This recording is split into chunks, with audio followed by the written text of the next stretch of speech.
Hi guys. Oh, I dropped all the butter.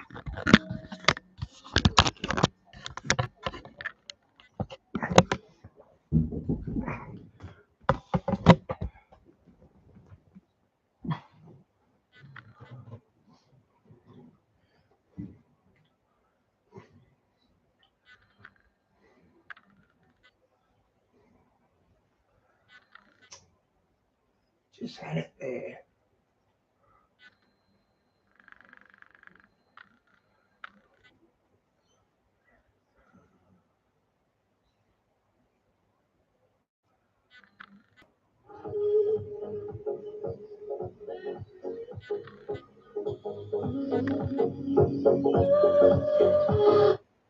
And we're going to meet one of those victims. So let's go there right now. The Lord. I'm in Malaysia, and by now you would have heard of the international news about the Putra Heights explosion. It's a very big explosion. And what's significant about it, in many ways, there's a lot of significant signs about it. It's 22 kilometers good to see ya. Away from the Petronas Towers, and the pipelines are owned by Petronas, the biggest company in Malaysia. It is also 22 degrees away from Petronas Tower. So 22 is the number of letters in the Hebrew alphabet, the number of chapters in Revelation, the number of end times, is the number that often follows me. So there's something significant about the pipeline, the location. Remember, God has divine geometry. He confirms things by the placement and the timing of things. So what I'm going to do is I'm going to take you to the hospital where a lot of the victims are, and we're going to meet one of those victims. So let's go there right now. The Lord sent me here. For those who don't know prophecy, the Lord's kind of making it very easy. He sends prophets out to specific places as a sign, as a warning, and we kind of help you to piece it together according to the Word of God. Yep. How is the Thai quake and this Petronas Putra Heights gas pipeline explosion, how are they related? Well, they're both related to the state. It was the state audit building that collapsed in Thailand after the earthquake. And here, it's the state pipeline. Remember, Petronas is owned by the state. It's the biggest company in Malaysia. And both times, the state is being judged. It's the same thing that's happening over in America. The state is being called to account. Right now, Jesus is preparing to come back, establish his kingdom on the earth. And so you will see that corruption in the state, anything wrong with the state, and I'm going to show you what happened that the news will not tell you by coming to visit probably the first eyewitness and the closest eyewitness to this explosion.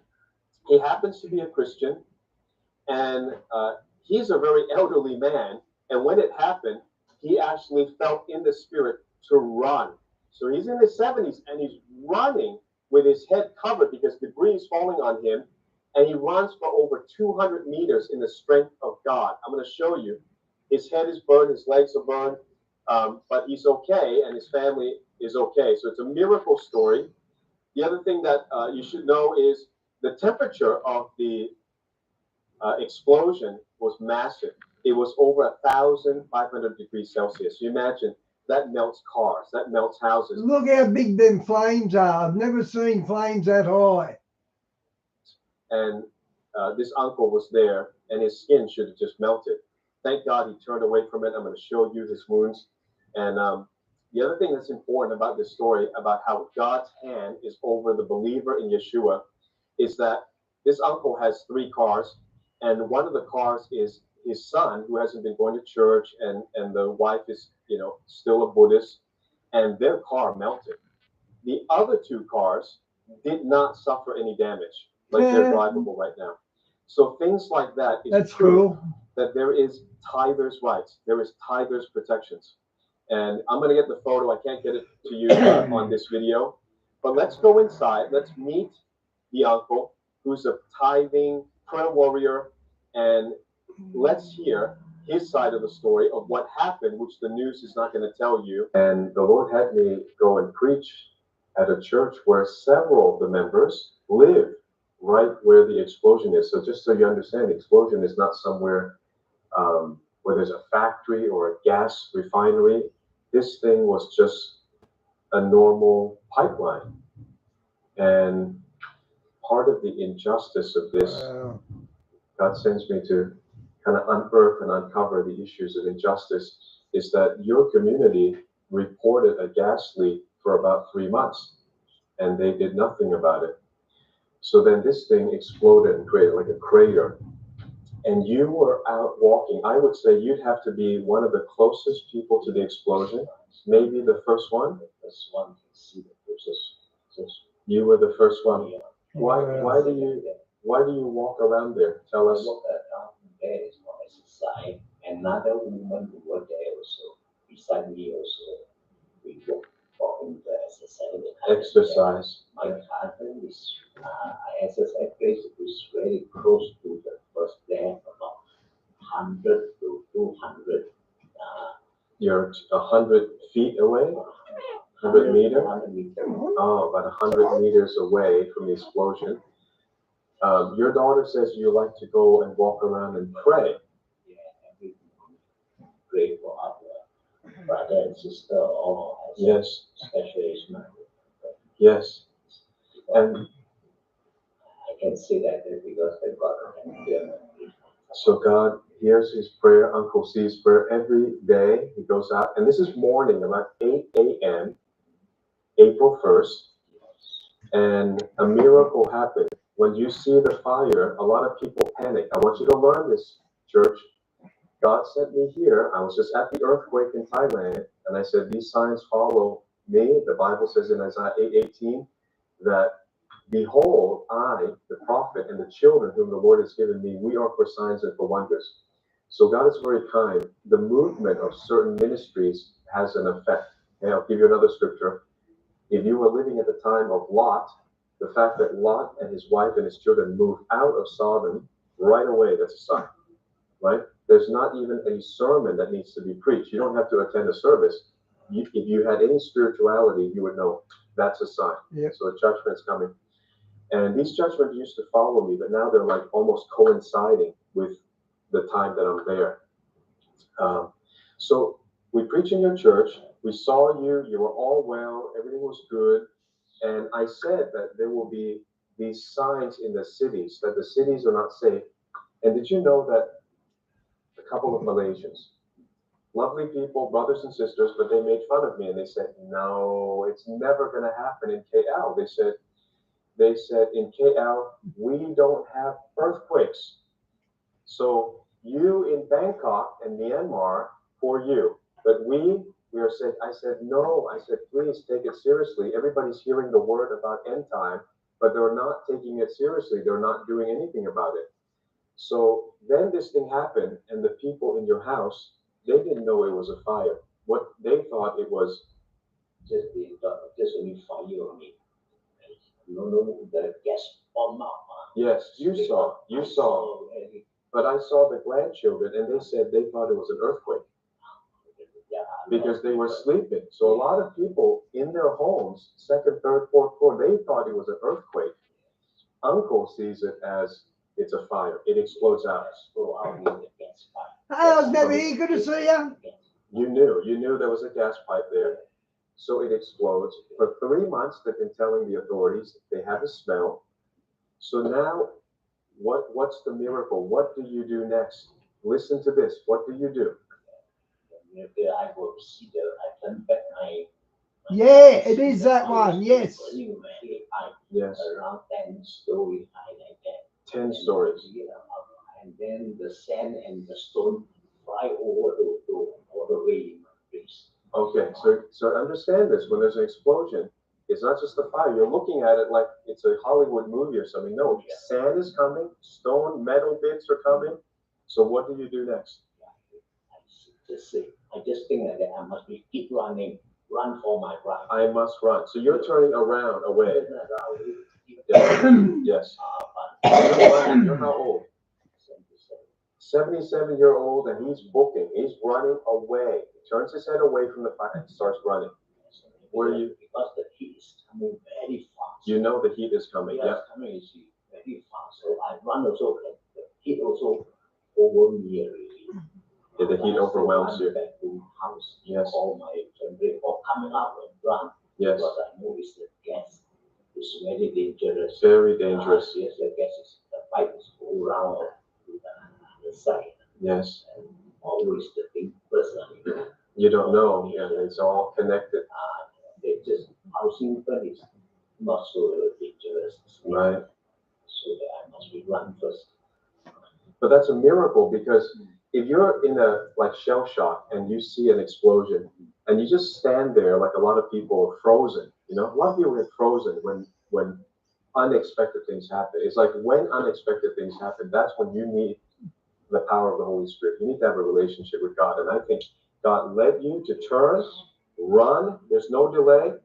So the heat comes at you and has burned the back of your head, your neck, and the back of two legs right there. But that's it. Can you imagine if that had been his face and his eyes in a split Yeah. second, that would have melted. Yep. Yeah. But God also protect me. God protected you. Because I run the time I just move and run. I never look back. If I look back, I Never look back. Remember Lot's wife. Lot's wife looked back. Never look back. never look back. I run for my life. Never look back. Really run with the heat because the heat coming very strong. Yeah, the heat's very strong. So you go back to your house, right? Go back to the house and home. Hey, Johnny, good to see you. This is the Good Samaritan here. Not only the leading of the Spirit, right? Remember, I said these catastrophes can happen anytime and it changes the city in a moment. So not only are you being led by the Spirit, you end up saving a lot of people because they get out of their house, which people, they might not know. They might think that their house is safe, but they run out of the house. So 300 homes, after you all run away, there's a second explosion, and the news says about 300 homes are completely melted, blown, destroyed, and nobody died. They injure about 110 to 112 that they're injured. Injured, at least 110 injured, 300 homes destroyed. And I'm going to turn that off for a moment. And God protected you. Yes. And it's not like a one-time thing. I know you've been here walking the area praying. I know your daughter here in the room with us one time we just came to Malaysia and we just mused, we said, we don't have a printer. We wish we have a printer. Your daughter bought us a printer. So I believe that God watches all these little things that you do, the prayer times, the seeds you sow, the faithfulness, and your protection meant all these other people were protected, but it's never going to be reported in the news that the hand of God over one uncle ends up saving 300 homes. Nobody dies. That's a miracle. And of all the churches in Malaysia, I want to say, what an amazing thing that God sent us to the very church where several people live in that area. How do you feel? How does the burn? It's a second-degree burn. More than that. More than that. More than that. It's very strong. Very strong. Yeah. Fast. So everybody had to move fast. So you got to practice hearing the Holy Spirit. Number one. Okay, the old guy obviously doesn't know about degrees of burns. You got to be born again in your heart. You have Jesus in your heart. He takes the sin out, then it's like you have a radar that can get the signal from God again. Then you practice talking to God, reading the Bible. All these disciplines seem inconsequential until it is consequential. And it matters so much to follow God's Spirit. And then your family has to respect you and say, yes, Dad, Uncle, Grandpa, we are going to immediately follow you. Because remember when Lot said to his family, come out, the rabbinical literature says that he has 4 daughters and only 2 came. So he lost 2, and then the wife kind of came out halfway and then looked back, and she turned into a pillar of salt. And Jesus said in the end time, he said, remember Lot's wife. Yeah? So today you remember Lot's wife spiritually. it was in your spirit and you didn't look back and save so many people. So I want to pray for you if you'd like me to and anoint you with oil again and pray for fast healing because when you get a burn, it blisters and it's very painful. I've been burned before and I know the blister is terrible. But God is here and God's protected you. Yep, amen. So we should pray. Is there anything you'd like to tell the people before we pray together? It's the end time. It's but the Bible's true. I think the end time is coming closer and closer. The end time is closer. Closer and closer. I think that's Jesus the second time coming. So that get ready for us to practice how to protect ourselves, how to save Yes. blood. Get ready. Get ready. Learn how to protect yourself, your family, wherever you are, every nation that's listening. Don't mock this. Don't say, oh, that happens in Myanmar, Thailand. Well, now I'm in KL. It happens in KL. It will happen in the next place. And I'm sorry, but the Lord does give warning. Nobody can say there's no warning. And I was glad to see you at church. I'm glad to see you here. And clearly, God loves you so much that He's protected you and taken care of you. It's wonderful. We're going to pray for Uncle C. And so we're going to say bye-bye for now. But remember, be in the will of God, whatever that is, and be ready. Get ready. Whatever your Goshen is, that means somewhere out of the city. You can prepare. Have something away from all the densely populated, crazy, chaotic places. And I believe war is coming very soon too. And that's a problem in many areas. I agree. So it's scary if you don't know Jesus. But if you know Jesus, you're in His hand. Eternity is safe. You're in His family. And if you don't know Jesus, please pray right now. Get on your knees and say, "I repent of my sins. I accept Jesus into my life. Make me born again. Make me a child of God." If you say it sincerely, God will listen to that, and you'll become a born again child of God. We're going to pray together. So I'm going to say goodbye for now, and we're going to. Okay, I like Steve. I've got a lot of mixed match happening today. Let's have a look at this. Okay.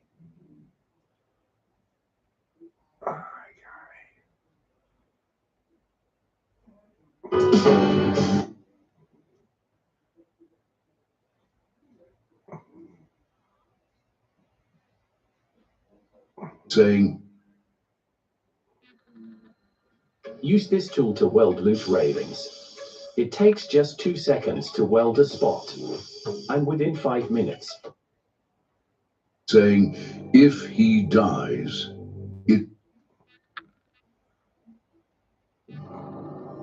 I never believed in conspiracy theories until the day I received an anonymous message at 3:14 in the morning saying, if he dies, it all starts. I thought it was a threat, but now, after everything I've discovered about King Charles, the secret forums, the deleted files, and the rituals I've seen with my own eyes, I can't sleep anymore. What you're about to hear is not a theory. It's a report, a warning. If you're ready to see what no one wants you to see, leave a like, subscribe to the channel, and share this video with those who need to wake up. Oh, there's a special gift in the comments. Exclusive material on global collapse that might help you understand what's going on. And after watching, leave your opinion in the comments, because maybe there's still time. If he dies, everything begins. That was the phrase I received in an anonymous message at 3:14 a.m., 3 days after King Charles III's sudden hospitalization. There was no number, there was no sender, just this. If he dies, everything begins. At first, I thought it was a threat, but something in that sentence paralyzed me. It was more than that, it was a warning. And it's strange how certain memories don't come back in sound, but in smell. The sour coffee at reception, the sweat of fear in the elevators, and the unbearably sweet scent of the room where it all began, Geneva. Hey guys, I forgot it's Friday. Mike from around the world is here. Let me just check that out. Paul Begley. Wow. Okay. Yeah. Upcoming, okay, hasn't done it yet. Hang on. Lost you, hang on. Right, that's what he does there. Upcoming. Yeah, he hasn't started yet. Good. 2020. I was an outsourced IT technician at international events, a position discreet enough to see what I shouldn't, and ignored enough not to be noticed. That's how I ended up being assigned to look after the digital infrastructure of one of the closed rooms at the World Economic Forum. The official agenda was the Global Economic Recovery Plan, but in that room, named only Orchid, what I saw wasn't a meeting, it was a baptism. Charles, still Prince at the time, wasn't just present, he was conducting it, standing among the richest, the most powerful, the oldest, and the quietest. His voice trembled slightly, but his words seemed to come from somewhere else. The old order was destroyed by a virus. Now we need a new body and a new mind. The lights went out. Only a spiral glowed on the screen, made of flesh sewn into circuits. It was as if it pulsed. The manifesto presented there didn't talk about economics. It talked about collective neural restructuring. They called it the global organic consensus, a model where thought, emotion, and decision would be harmonized by algorithms. The chaos of freedom would be replaced by the order of functionality. A world in which people don't choose, they just react in the right way. Charles then said a phrase that has remained engraved in my mind to this day. This doesn't start today. It starts when I'm gone. My body is no longer needed. My death will be the seal. Everyone nodded. I froze. The plan was divided into 3 phases. The first was collapse, fear, the pandemic, isolation. The second, adaptation, the new normal, control, digital acceptance. But the third would only begin after the death of the heir to the throne. At the time, I thought it was just a metaphor until last week. On March 26, 2025, the UK's main media outlets confirmed that King Charles had been hospitalised in serious condition. The reason was not disclosed.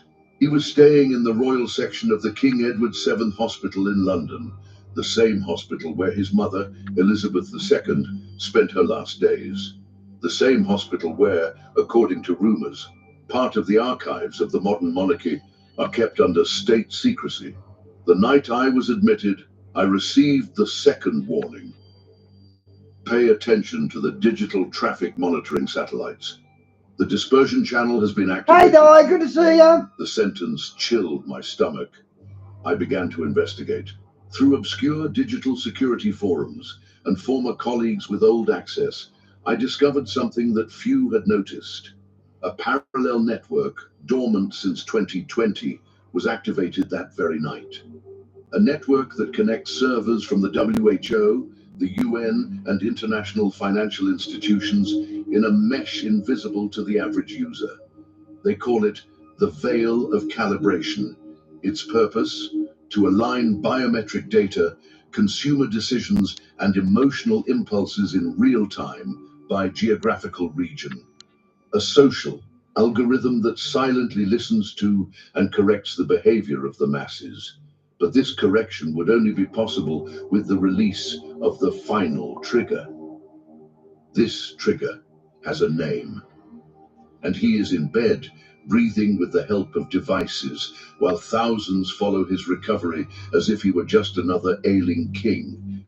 Diane, I forgot it was Mike from around the world, so I just lined up when Begley goes live to give me a notice.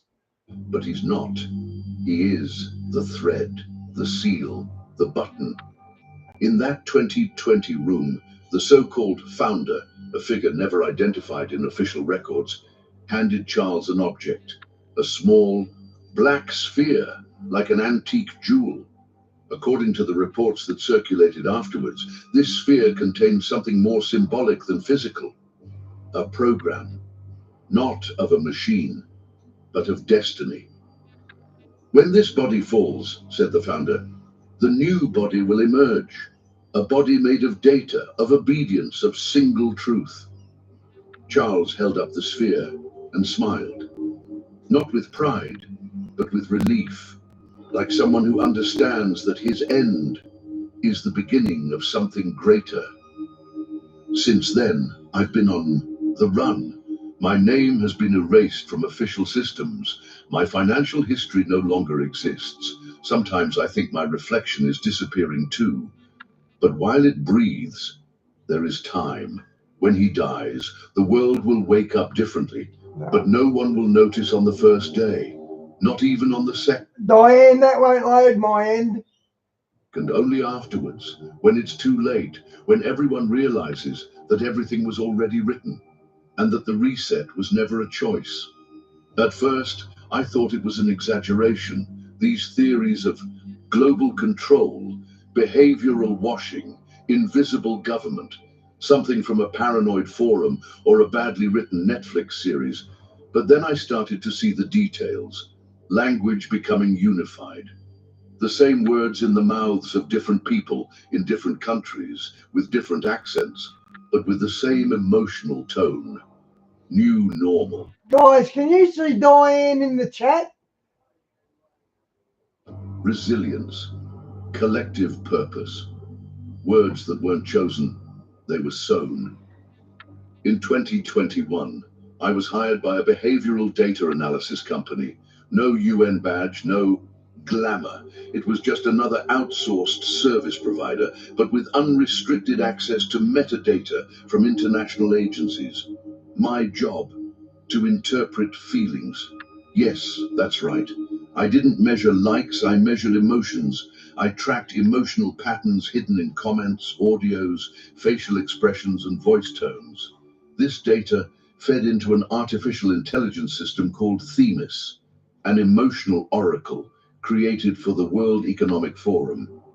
Its stated purpose was benign, to predict collective outbreaks of anxiety, identify zones of emotional vulnerability, help with public policy. But what I saw behind the scenes was something else.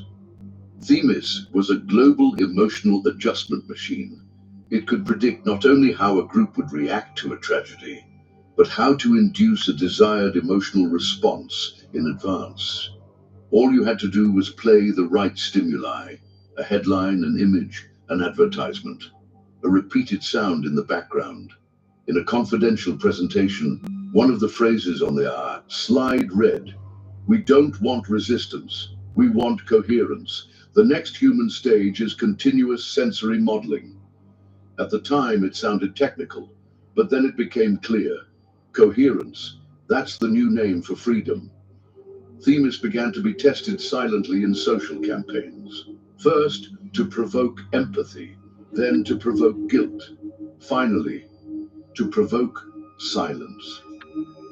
The AI began to map which emotions did not contribute to the model of stability and consumption, and then it injected emotional corrections through advertisements, familiar voices, almost imperceptible soundtracks. Little by little, the world stopped feeling spontaneously. It began to react as commanded. I decided to test Themis on myself. I changed my internal profile to observer mode and allowed the system to track me without filters for 30 days. Within 2 weeks, I started dreaming of white corridors, always white, and in them. Okay, I'm not feeling that one, guys.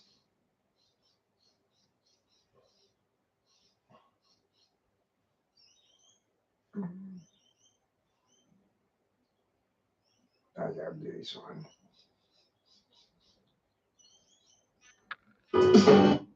No. What do you want to be when you grow up? With ease, expertise, and great value. Know how to grow with Oh, Uni Super. okay. I didn't know it works like that, Di.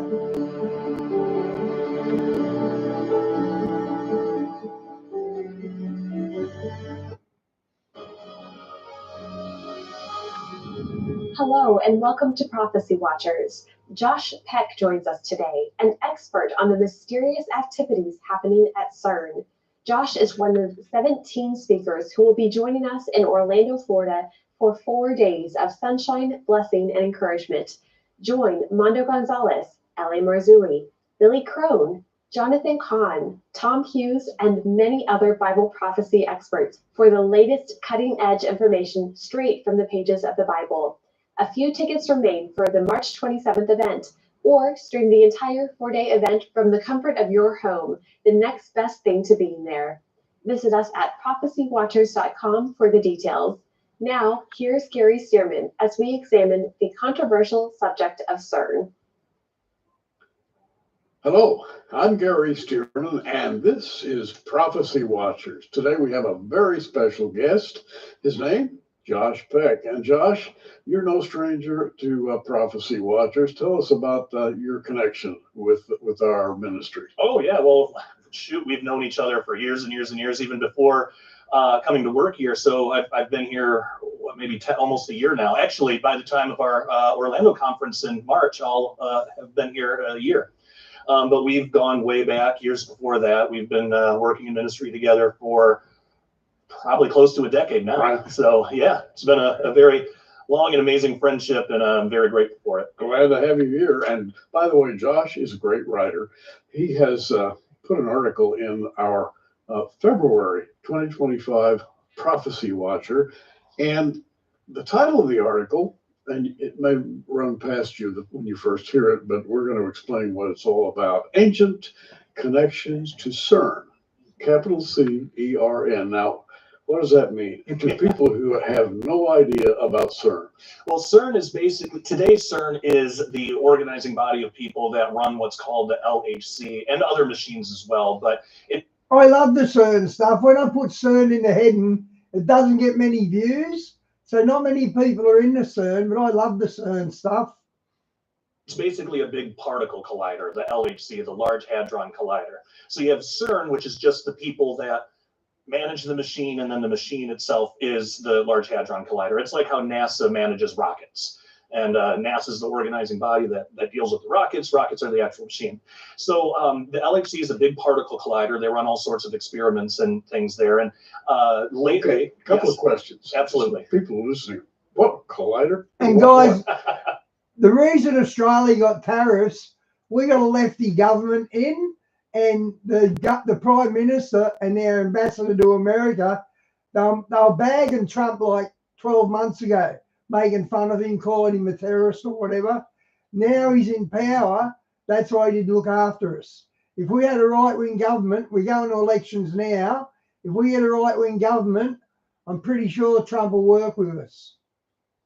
And where is this thing located exactly? It's on the border of France, and it's the largest machine in the world. So what they're trying to do is they're trying to recreate the in the way that they would explain it, the scientists there, which are largely atheistic. There's a few Christians that work there and other people of other religions and stuff, but the way that they would explain it is they're trying to recreate the initial conditions of the Big Bang to discover what the origin of the universe is and how it all happened. Now, of course, we as Bible-believing Christians know how it happened and we know the origins, but they're trying to find something. Diane, have you seen Musk saying he's going to step down? Because that's really giving an if that's what he's doing.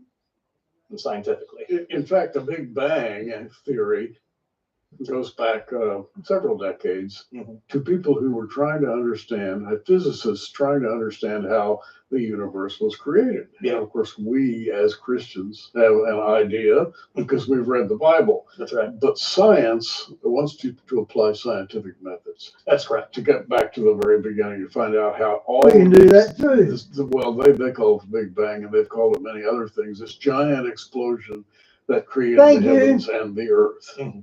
Well, the Bible says something about God having done that. That's right. But CERN is you called it a Large Hadron Collider. What it is an underground tunnel. Mm-hmm. And this tunnel can be used to speed. Shawnee had done Elmo to you twice. The electrons in a circle, and they go the speed of light, Or close to it, or Yeah, Diane, our stock market's lost billions. I think, one day it was 56 billion. Yesterday it was something like 45 billion. A lot of stock markets getting wiped out, and gold is surging. If I knew how to buy gold and trust the vendor, I'd be buying gold, but I wouldn't know if I'm getting ripped off, so that's why I don't get involved. And when they do, and when you engineer a collision between these highly charged particles in this underground tunnel, what are you supposed to find out?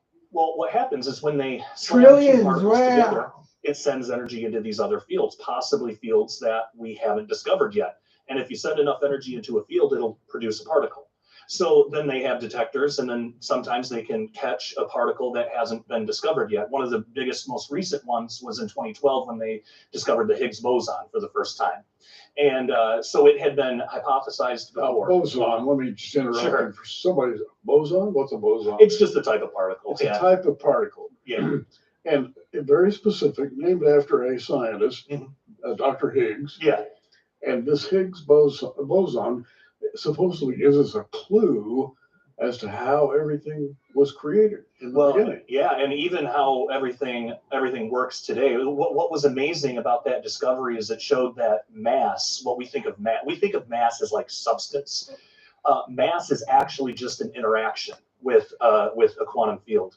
And so it's when you interact with the Higgs field, the more you interact, the more mass you have. This is why, Einstein said when things approach the speed of light, they actually gain more mass. The reason for that is the faster you go, you're interacting with the Higgs field even more, so you're going to pick up more mass. So it shows that mass is an interaction. It's not just substance the way we think about it. So they do make some interesting discoveries there, but that doesn't mean that everything is all on the up and up. Now, having laid the foundation here, why are we interested in ancient connections to CERN, which is the title of Josh's article? Well, here's why we're interested, because it speaks volumes about what mankind is doing today that was predicted in the Bible for the latter days.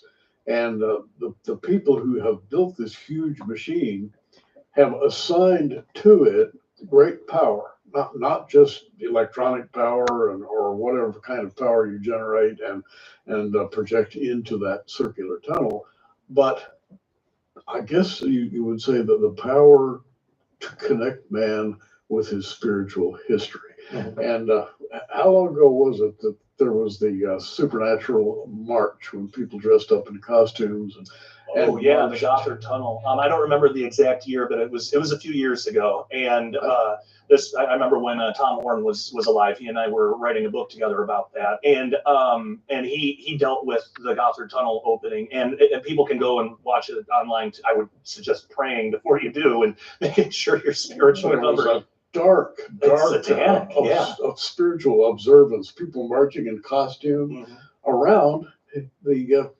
CERN apparatus, around the whole grounds there, which they consider to be kind of sacred. Yeah. And that's sort of the thrust of your article. Yeah, because even in ancient times, when they were first building CERN, they had to stop construction because they found ruins of an old Roman city called Apolliacum. This place not only venerated Apollo, which when we read Revelation 9, that connects with Apollyon, Abaddon, but they also believed that the bottomless pit was located there, whatever that meant in Roman culture. But so this has led certain people to connect that with Revelation 9 and the opening of the bottomless pit and make people wonder, well, could it be that CERN might have something to do with the fulfillment of that prophecy in the future? Is something that CERN is doing with their experiments? Could they open the bottomless pit? Could they accidentally or on purpose open a portal essentially to hell, leading these things to escape around roughly the middle of the tribulation? That's fascinating. In your article, you go back through a number of iterations of dark ceremonies that have occurred around this location. Yeah. And you even mentioned what we call, the scapegoat or Baphomet, the goat figure that. Shawnee, I never knew that about Elon Musk's daughter. I never knew that. Yeah, he's turned to Jewish now. He's become Jewish in the last 2 weeks. I heard I was never here. Everybody sees that stands for the devil. And this is connected somehow to CERN. Yeah, in ancient pagan mythology, there was a figure called Cernunnos, which was basically the stag or this goat kind of false god. But there's connections there historically. I mean, the name is literally Cernunnos, so CERN is the beginning of the name, but there's also connections with that to Baphomet. And then, like you mentioned, that all connects to the satanic imagery around the goat, like Azazel. What Josh is talking about in his article is there is a long history of evil behind what is today called science, focusing right down on CERN. By the way, Diane, you know, I think the eclipse released a stabbing demon. There's been a lot of stabbing since that eclipse. In the February Prophecy Watcher, his article is really worth reading. You want to find out how to get the magazine? Here's how. 10 years ago, we began an exciting journey, a mission dedicated to spreading the good news of the soon return of Jesus. Our passion for teaching Bible prophecy is what drives us to warn the world of events that are soon to come. In the last 2 years, tens of thousands of prophecy watchers from all over the world have subscribed to our monthly magazine, The Prophecy Watcher. Our first Too Good to Be True offer came with 8 bonus DVDs. Our second offer came with 10 bonus DVDs. But our 10-year anniversary offer is even better. 12 DVDs on Bible prophecy can be yours when you subscribe to our 48-page full-color magazine for just 1 year, print or digital format, all for a gift of $50, with shipping included in the USA. The prophets of the Bible predicted a... So you look how much you get off them for $50, like books, 6 books and blah, blah, blah. What do you get off Paul Begley for $50? Nothing. You just get to join the webinar. Series of end-time wars, and we're seeing the final pieces of the puzzle fall into place. The enemies of Israel are on the doorstep, just as the Bible predicted some 2,500 years ago. The Prophecy Watcher magazine includes the writings of dozens of prophecy experts like Gary Stearman, Mondo Gonzalez, L.A. Marzulli, Bill Salas, Josh Peck, and many others, writing on fascinating subjects like the Rapture, the Dead Sea Scrolls, the Red Heifer, the World Economic Forum, the Global Reset, digital currency, the Mark of the Beast, the Nephilim, and the Antichrist's beast system of global control, things you will likely never hear about in church. 12 bonus DVDs will introduce you to Ezekiel's Gog and Magog war and the road to Armageddon. We'll examine the supernatural side of the Bible as we investigate controversial issues like the Nephilim, government UFO cover-ups, and the Shroud of Turin. We'll address the Luciferian rebellion. And them 401s, isn't that something to do with the church? If they sign up for the 401s, they get their tax exempt. If not, yeah, is that, am I right there? Mutiny that changed heaven and earth forever. Speaking of heaven, you'll enjoy Mondo's glimpse into God's creation as he explores the stunning beauty of the stars and galaxies, seen through the lens of our Psalm 19 observatory cameras. 12 issues of the magazine, plus 12 bonus DVDs, a $180 value, now available for your gift of $50 to support our worldwide... Oh, like your superannuation. Okay, I get it, Di. ...television outreach. Care to become a fellow Prophecy Watcher? Just visit our online bookstore at prophecywatchers.tv. Partner with us today. I was never here. We saw a video of Elon Musk's nanny, his nanny from childhood. She saw him do something really creepy, and she said to Elon Musk's mum, "Is he the Antichrist?" And Elon Musk's mum said to her, "No, he's to bring in the mark of the beast." So even his nanny saw it. And help us take the message of the soon return of Jesus to the whole world.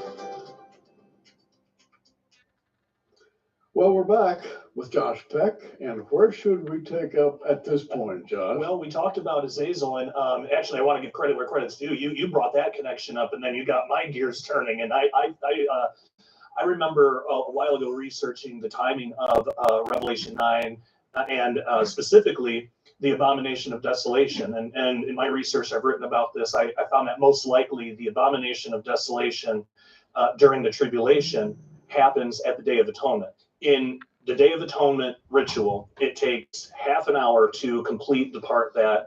Yeah, but Shawnee, it's called the beast, but Trump didn't call it the beast. It was called the beast under the previous prime minister as well, president as well. He didn't name the beast. They done it for I think they done it for Barack Obama. I think that's when they first named that limo the beast. Has to do with the Holy of Holies, the cleansing of that. Well, we know that the Antichrist is going to desecrate the temple, and there's silence in heaven for half an hour. Well, to me, I just put the pieces together, and I think that probably happens on the Day of Atonement. I don't know exactly, and he's going to desecrate it in some way, who knows how. But right after that, he kills the two witnesses, and then Revelation 9 happens. The bottomless pit opens. So there's been this question, we have Azazel, the scapegoat. We have the Antichrist and the desolation of abomination happening on the Day of Atonement. Right after that, okay. The most less information you can find on YouTube is working out who the two witnesses are and their role. Not many understand what and who they are, including me. But I'm just saying, there's not much up there about the two witnesses, and they got to be coming any day now because we're heading into trib.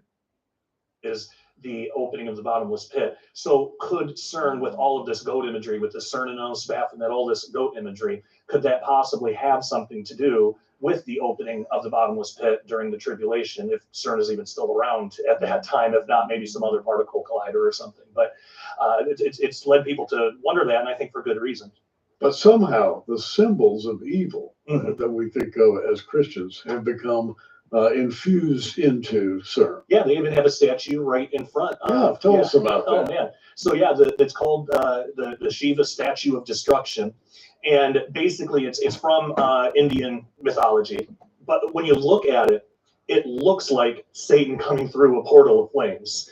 And in the article, I go through the whole story. No, that's a Hadron Collider they're showing with Shiva.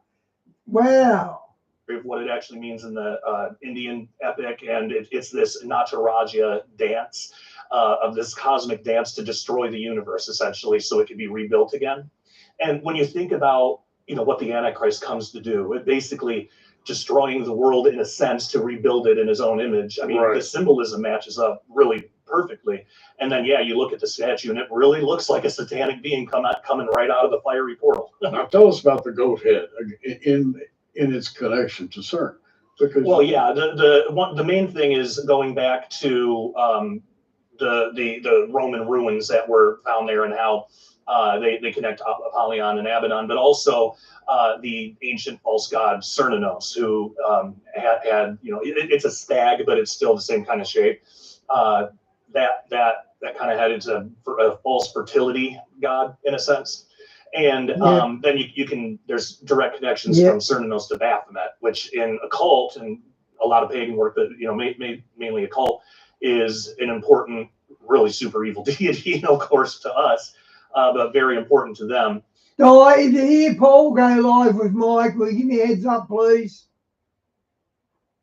And so that all connects into modern day with the imagery that they have now. So very, very strange. Not a lot of Christian imagery going on there at CERN. It seems to be all satanic. So you have a fertility god, and here in your article you mentioned the Cerne Abbas giant. Yeah. And you mention again the figure of the goat in connection with that symbology. Yeah. And as you go through this article, and by the way, it's definitely worth a read because it'll make a connection in your mind. Going all the way back to the high priest sending the scapegoat into the wilderness, this is a story that has early origins, and it has an outcome because, as we know from the Bible, there's going to be an ultimate battle in the heavens. That's right. And the figure of the goat figures strongly into that battle. Yeah, and then we even see, because we know who wins, Jesus obviously wins, and we see after that there's a separation between. Diane, didn't he also say in that interview or that speech 1,000 points of light? I'm pretty sure he did, George Bush Sr. I'm pretty sure he mentioned 1,000 points of light. The followers of Jesus, those who were doing the right thing, the sheep, and then the goats. There's the sheep and the goat nation. So they have that moniker. They have that image of being goats because of who they followed, which was the Antichrist. Now, what are they going to find? If they find what they want to find, that's CERN. That is to say, there's been great hope among scientists to rise to the next level of physics. Yeah, they've been talking about wanting to create some type of communication system to send particles into higher dimensions to see if anything talks back, and they have a whole system on how to do that. Oh, yeah, hyperdimensional travel. Yep, and we know the only thing that's going to be yeah, I thought so, Shawnee. Satanic, but they probably will have. They're liars. They'll probably have positive messages at first. We're of a higher dimension. We've just been waiting for you to ascend to this level. I'll tell you what's good. No matter what links are dropped here, all of us understand basically what's going on. We're so up to date with everything. We've got a really good thing going here, guys, because we're up to date with everything. Nothing surprises. We're safe in Christ. Yeah. And we'll talk to you and guide you and everything. But I think really what they're going to find out, what they're actually talking to, is exactly what shows up in Revelation 9, that locust army. Now, you mentioned the book of Jasher. Mm-hmm. And as one of the sources, when you talk about the goat, we talk about the whole idea that surrounds this is a false religion. Yeah. And by the way, not too long ago, I don't remember exactly when, but there was a parade of costumed worshipers that marched near CERN. Mm-hmm. What were they marching for? I think it was for the opening of the Gothard Tunnel, but that was like the excuse. But really, I think that they were just praising their pagan deities and stuff, and just wanted an excuse to do that. They were praising the figure of Lucifer. Oh yeah, the goat. Yep. And you make a pretty good point in your article about that. You have to read this to get all the details. It's a very detailed article, but worth it because you can get a picture of what mankind is doing today to find redemption in ways other than the Lord Jesus Christ. And, humanity is looking for redemption in all the wrong places. That's right. And I think your article is worth the read because it really points that out. Oh, thank you. I appreciate that. Yeah, and that's the main thing is these people, we have eternity in our hearts. We all know that there's something beyond this. Just intrinsically, we know it. And these people are looking, just like you said, they're looking for the answers in the wrong places. It's good to have the questions, but the way that they're going about finding the answers is wrong. And a lot of the motivation there is because, well, if they discover higher dimensional entities, they don't care how people live their lives. But if they go to Christianity, they have to be accountable to God that actually does care about how they live their lives. And not a lot of people want to do that. They want to be essentially their own God. So they fall into these other pursuits, which really is just going to lead them to demons and fallen angels, unfortunately. Now, we talk about CERN, C-E-R-N, which is an acronym that came from what in English reads as the French Council for European Nuclear Research, I guess. So, but in English it comes out CERN. Yeah. And the N stands for nuclear, I take it. Yeah, that's right. And so what they're doing here, on a very high level, is looking, I think, for a new way to worship. I agree. And they're using science to go about it, and it makes perfect sense that the Antichrist will help facilitate that even. I don't know how well you'll see it. But we'll give it a go. Hang on. Hang on, guys. Yeah. There's what Diane sent. Look at the flood.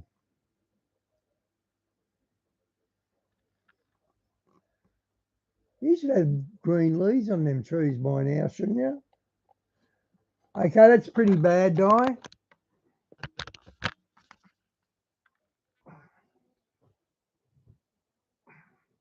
More in the future when the tribulation begins. Now, what's happening now? It's at CERN, as we're talking. Well, the most recent headline that I saw was that cancer could soon be cured at places. Oh, that's your property, Di. I kind of laughed because, obviously cancer is a really horrible thing. I had Diane, is your house safe? I have a son that survived cancer. It's just 3 years of a horrible battle, and it's terrible. But a lot of times when scientists want to do something, they see it through rose-colored glasses. They'll present it in the most altruistic ways possible, like Elon Musk with the brain chip stuff. Well, it's going to give sight to the blind. Good, Diane. Prayers that your house doesn't get flooded. You know, it's going to give hearing to the deaf. And they're not looking at. But there we go. In the days of Noah, floods everywhere. You just experience it personally, Di. So that's pretty cool, so long as it doesn't do any more damage. What else it could be doing. So now when I see a headline that says CERN might cure cancer, it's a red flag to me of like, okay, what's really going on though? What this is the story they want us to believe. What's actually happening behind the scenes? And that's why I continue in this research, because I think there's a lot more going on there than we're aware of. So we watch CERN, and you watch CERN very carefully, as sort of a magnifying glass of society at large. It focuses the beam down to where the top thinkers of the world gather together to try to find ways of bringing humanity up to a new level. And you could call it almost a form of worship. Yeah, I agree. Hey, I mean, good to see you. This communication system that they want to set up, and there have been plans about this for over a decade. It's not a conspiracy theory. Brian Greene talked about it in a PBS I think it was PBS documentary years and years ago. They already have a way of doing it. The missing piece is gravitons. They need to learn how to manipulate gravitons, but I think they're really close to that. But yeah.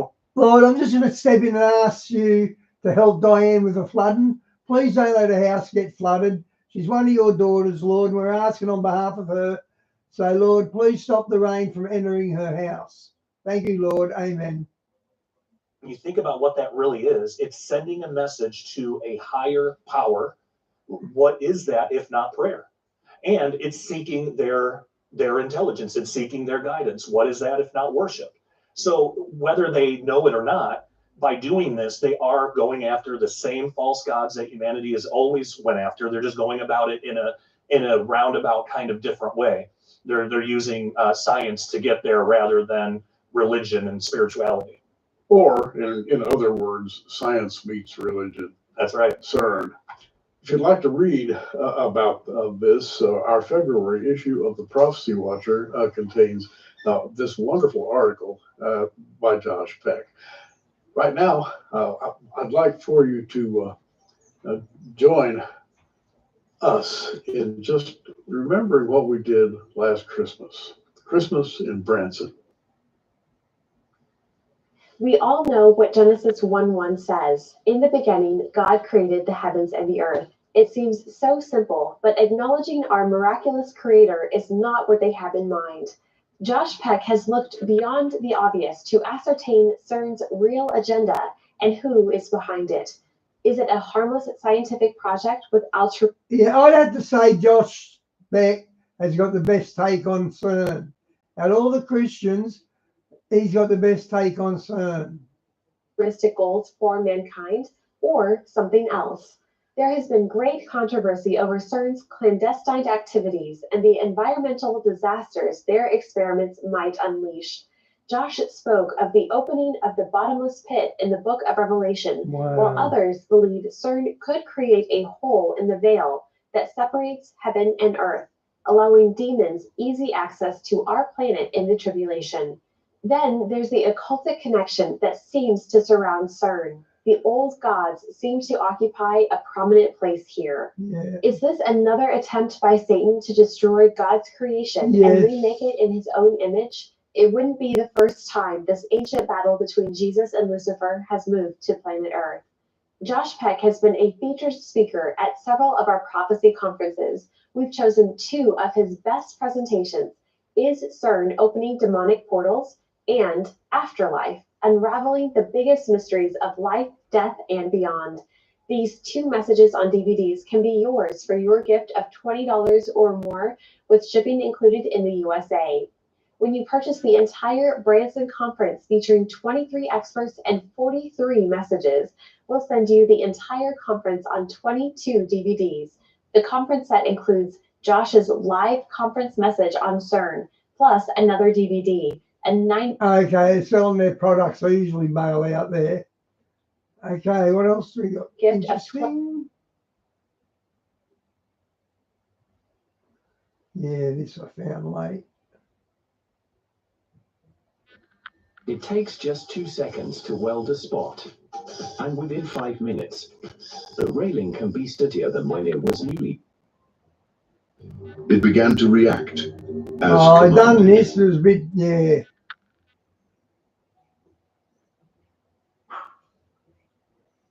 All across Texas and other places, even in the land of Israel. This is the first time in 2,000 years where we've had qualified red heifers. Mando Gonzalez, your book explains what is going on behind the scenes that I had no idea about, that shows why now we are in a short window for end times to be fulfilled. Does the temple have to be rebuilt before there is the red heifer ceremony? The ceremony could take place anytime. You reveal information that has not been allowed to be released until now. Yeah, we are living in truly exciting times, and this kind of journey, the journey for me really began 30 years ago plus when I started studying prophecy after getting saved as a teenager. And of course, through the years, you hear about, you know, red heifers being born, and you get excited. You're like, oh wow, this could be part of the end time scenario. And then, you know, after a year or so, it just fades from the news because the cow became disqualified.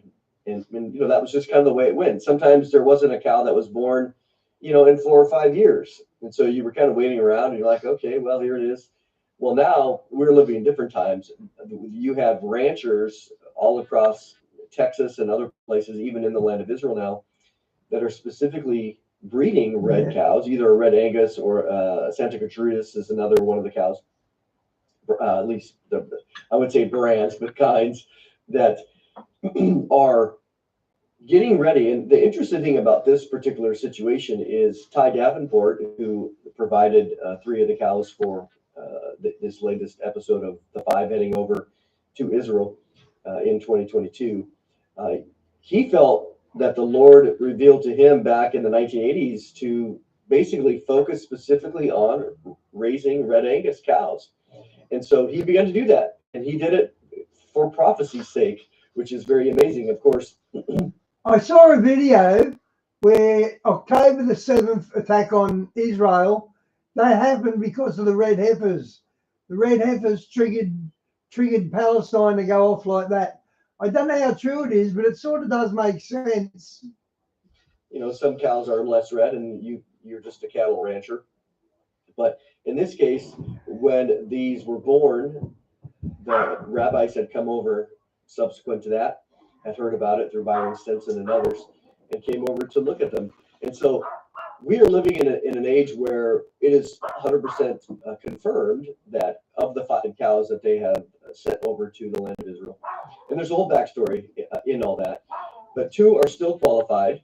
And they became qualified. They became of age. That was always kind of the challenge, is normally they would become disqualified before they came of age. And so they had to be at least 2 years and 1 month old.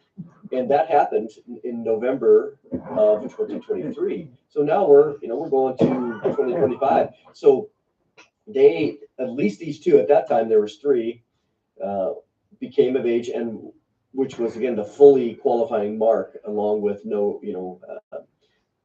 very good red hair and never having a yoke and no blemishes, stuff like that.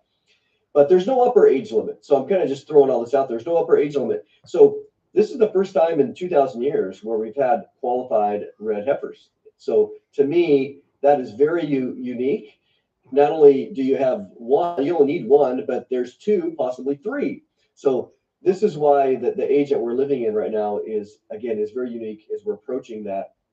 Secondly, there was 19 other cows that were relatively qualified as well, but you could only bring 5 at a time to the land of Israel. And so there was a limit to that. And so these ranchers have not stopped breeding the cows, and the other cows that have been disqualified of the 5 are. Do you remember the 2 cows after Revelation 12 that had 7 etched on their heads, like naturally the number 7 come up on their head. It's pretty unique. Being put into the breeding program in the land of Israel. So this isn't over. I think the thing that I am shocked at, okay, when I read your book, the things that you reveal in here was way beyond. I mean, I just thought, okay, it's just about the cows, and that they won't have blemish, and that's very interesting.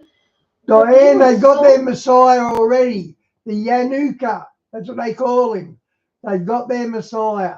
That's why they went after Palestine so hard, I reckon. Many other things behind the scenes, and even some things that you were not allowed to reveal until now. I mean, there's a lot more details that this is the window. I mean, it's like Jesus is coming back really soon, and you're going to be going into a whole bunch of these different things. I mean, Trump, the window of opportunity. I mean, you're going to be covering things that happened 2024 that changed everything. But tell me about the steps for rebuilding the third temple. Yeah, I think that's important because we know from scripture, and in this particular version, I had written a book a couple years ago, and then there's so much happening. I was like, I'm going to update this and add more because of talking about this topic. And people bring up objections, and even those that are other Christians will bring up things that will say, well, I'm trying to find something on YouTube. We are the third temple, or we are the temple. And there doesn't need to be a third temple. So those are the things I think those are valid, absolutely valid questions because the Bible does talk about the church being the temple of God or the body being the temple of God. And so what does that mean? So I was able to address all those in the book in a way that was, again, I attempted to be consistent with interpretation and also not to ignore those questions. And so I like objections. So in that regard, what we know is that there will be a coming physical third temple. And no doubt the church is the temple right now, but I believe. Well, Diane and guys, do you remember when I played the Anuka? He was getting surrounded by the rabbis and that, and he'd done a few things. I've shown a few vids of his. I'm looking now on YouTube. You can see the Anuka mentioned, but in an historical tense. Yeah, it's not there. You don't see the Yanuka, the one I was talking about there. See if you can find it, Di, please. That the temple, this third temple, which is prophesied to happen, will happen after the church is gone, when God is once again turning his focus on the nation of Israel, as we understand from the 70 weeks prophecy in Daniel 9. And so when you look at all of the events that are happening, and especially I would say commentaries that have talked about the third temple. So I bring those up where you have commentaries going back to even the early church, where the temple was destroyed in 70 AD. Cyril of Jerusalem and others, Hippolytus, they're saying, well, based on their reading of scripture in a very straightforward way, back in the early church, they're saying the temple must be rebuilt by the Jews. Now, how's that going to happen? Their Jews are gone. They've been kicked out of the land. They're nowhere to be found, exiled into all the nations of the world. But yet they understood scripture even back then that there's coming a future time when a physical third temple will be rebuilt in order for prophecy to be fulfilled. And so that changed amazingly when Israel became a nation in 1948, and most specifically in 1967, when Jerusalem was taken back over by, or had sovereignty restored to Israel.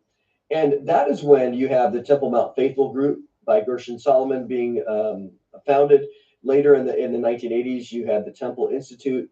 Now you have buildthethirdtemple.com. You have all these other groups now that are absolutely determined to build a third temple. And I just want to remind people that they're not doing this in order to fulfill Christian prophecy. They probably don't even know that these are in the New Testament. As Diane, the Yanuka guy, remember that Yanuka? He's there, he's surrounded by all the rabbis and they're kissing his butt and things like that. I can't find it now. There used to be a couple of videos on it. I'll give it another search. It's like, for example, in 2 Thessalonians chapter 2, where the Antichrist sits in the temple, I can guarantee you that these Jewish rabbis are not reading Second Thessalonians at all. So all the work that they're doing is done out of their own desire to see Moses and the law of Moses restored to the land of Israel in its fullness, which includes the temple and all of the other requirements found under the Mosaic law, 613 commandments.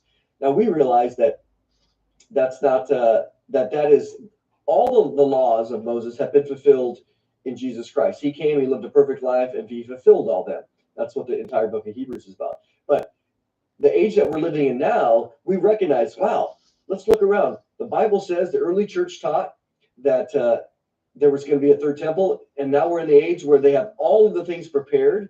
There's over 70 implements that they have. I list them in the book as well. The garments, the high priestly garments, they have the cornerstone ready to go. I mean, it's a very amazing time that they weren't talking about this 100 years ago, because there was no Jewish nation or Israel nation 100 years ago. So the fact that we're 77 years in to the modern state of Israel, and we're from 1967 on, you think about those numbers, we're into the time where the temple itself is being determined to be built. Yeah, no, I found it interesting when you also talked about that Jewish people, religious Jewish people, believe that they have a window of opportunity with Trump being in office. Can you explain that? Okay, before we get to that, I just want to thank you for subscribing to my channel, for sharing, and for my members, thank you for joining. In the join button, you'll see more information about that. But when you join and supporting the channel, it just keeps the channel going. So I wanted to thank you so much for all of your support. I got real life insurance to protect us financially. You can choose up to $2 million cover. Click to request a quote now. I can never get over that ad.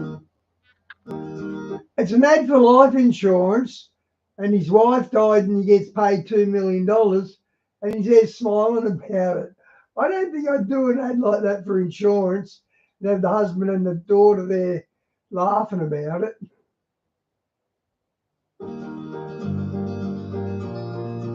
Platypuses.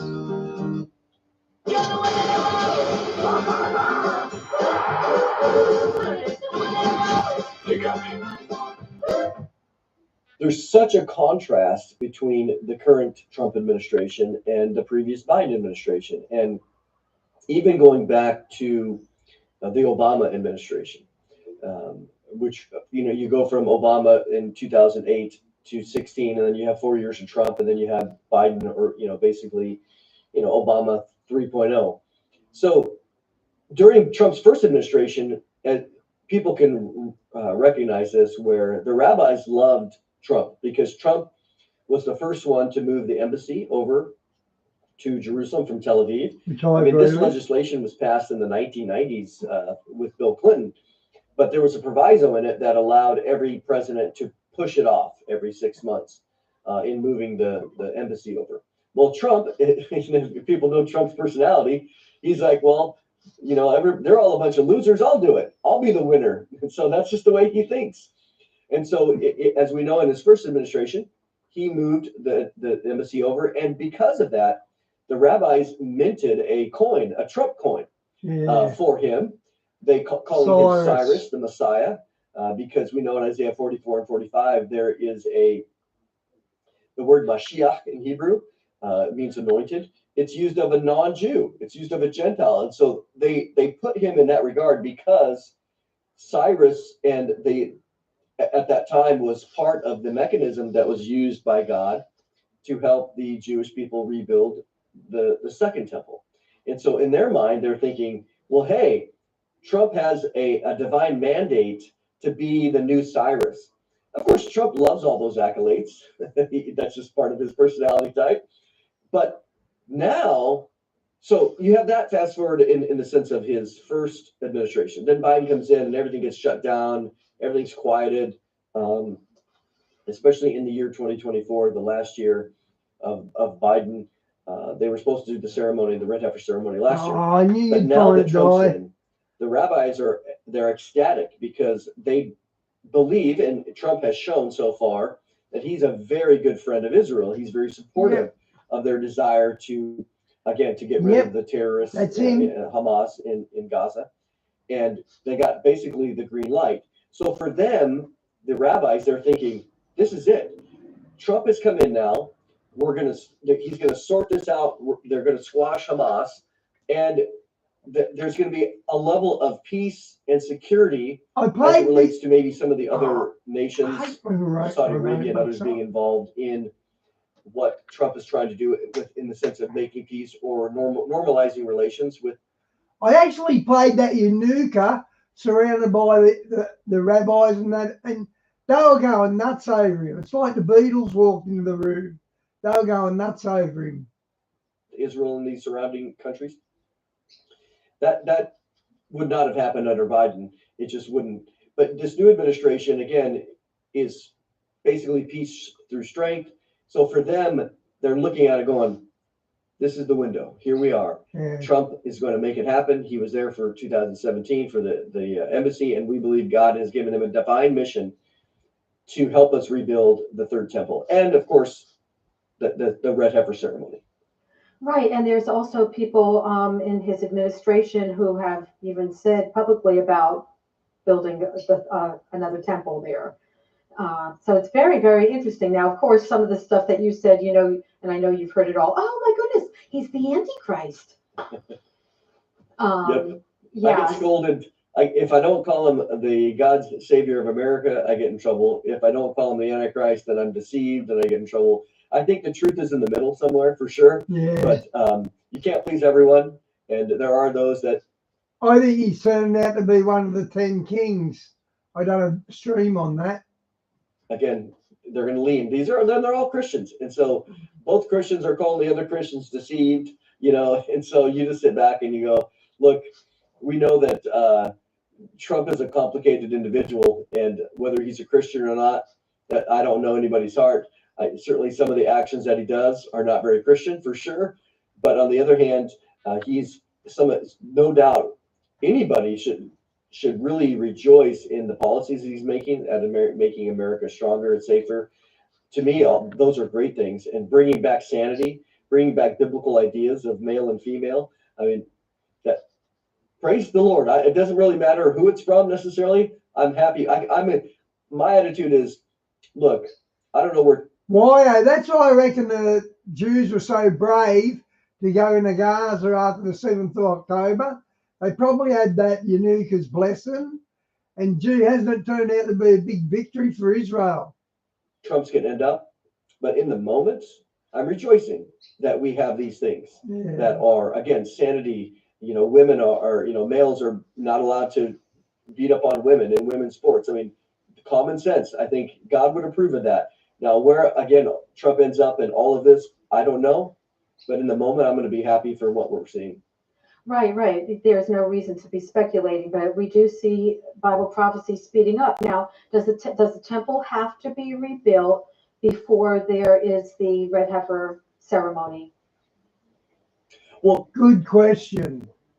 That's a great question, because some people, there's some confusion there that the red heifer ceremony is loosely connected with the temple. And what I mean by that is the ceremony itself does not happen on the Temple Mount. It's not a sacrifice. It's an offering. It's not offered on the altar, whether that's the tabernacle altar or the temple altar. So what we know in Numbers 19 is that this offering was to happen outside of the camp. So it was not on, again, like most of the other offerings happening on a temple altar, which right now is not there. So what we do see, though, is in the religious writings, the Jewish, it's called the Mishnah. This is the oral tradition that was written down around 200 AD. They have a whole chapter on the Parah Adamah, the red cow. And so they were trying to maintain the traditions that they had from the first century, from the time of the Second Temple, the Herod's temple, so to speak. And they say clearly in there that this offering happened on the Mount of Olives. So right now, B'nai Israel and other groups, they own property on the Mount of Olives, which is where the ceremony would take place. So the ceremony could take place anytime, unrelated to the temple. The temple doesn't need to be around and at all. And so my gut feeling is that the ceremony will take place sometime, and that the temple itself will not be rebuilt or attempted to rebuild until after the agreement that is made, the covenant that is made between the Antichrist and the Jewish people in Daniel 9:27, which to me is most likely post-rapture. So in that regard, I would be very surprised if we saw the actual building of the third temple, because I think, again, that's for the first part of the tribulation period, in the first half, in my mind. Again, I'm not dogmatic on it, but that has no connection at all to the red heifer ceremony. That could happen here next month, because what people need to remember is that, hypothetically, let's just say that they built the temple, this week. They couldn't use it. They cannot use it unless they have the ashes of the red heifer. So the use of the temple is preceded by the offering of the red heifer. But the building of the temple, that hypothetically could happen anytime, even though I think it will happen after. Okay, yeah, and I find it interesting too that you had, when you talk about Numbers 19, called the red heifer commandment, it's like for purification, and Numbers 19, 1 through 22. Now, you said that in September 2024, everything changed regarding the Jewish people being able to go to the holy site. I don't know. Can you explain that? Yeah. So what you saw was, let's go back a couple of years. Let's go, 18 months. Let's go back even further. Let's go back to July of 23. So in July of 23, the 5 red cows were not of age yet. So they needed to be 2 years and 1 month, which would happen in November of 23.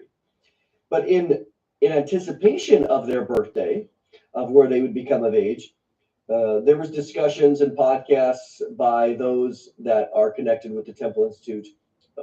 I remember listening to them in July of 23, that, hey, 9 months from now, in April of 24, we're going to have the ceremony. And so they started getting excited about it. And then, of course, the months went by in 23, and they're just waiting. Okay, wow, the cows are going to be of age in November of 23. And then we know October 7th of 23 happened. Okay, so that horrible situation happened. And then what do you have? They're still talking about the ceremony. And then November comes, they become of age. December comes. I did an interview with Byron Stinson, December of 23. And they're still talking about the ceremony happening in April of 24, so about a year ago.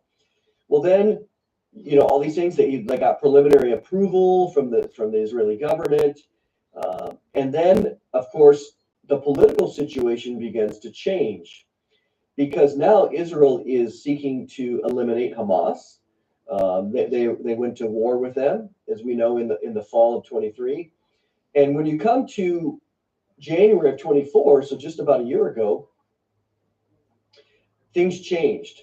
Talking to Byron and others, they were like, well, we're not really talking about the ceremony anymore. And primarily, this was because of the geopolitics between the Biden administration and the Netanyahu government. Because in January of 24, Hamas made a public statement. I mean, they were getting beat down by the Israeli military, obviously. But they came out with a justification for the October 7th attack. And they said one of the reasons that we attacked was because of the red cows. So they specifically mentioned these red cows, which again, I said that years earlier, guys. Hamas doesn't need a reason to kill Jewish people. They've done it before the red cows were even around. So it's, again, more propaganda. But what that did is it because that went public, all of the preparations had to be shut down, because the Netanyahu government was trying to get weapons and munitions from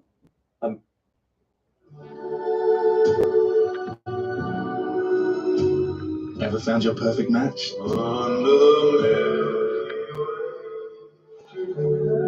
Now you can.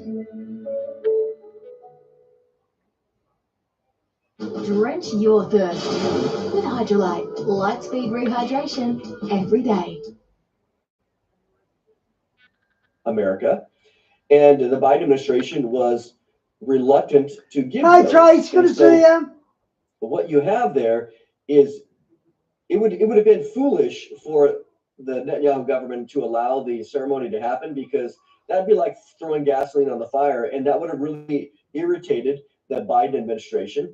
And so everything got shut down. So for all of 2024, there was comments, and then really about a few months ago, what I saw change was some of the discussions by the rabbis saying, well, we're not really sure about the red cows.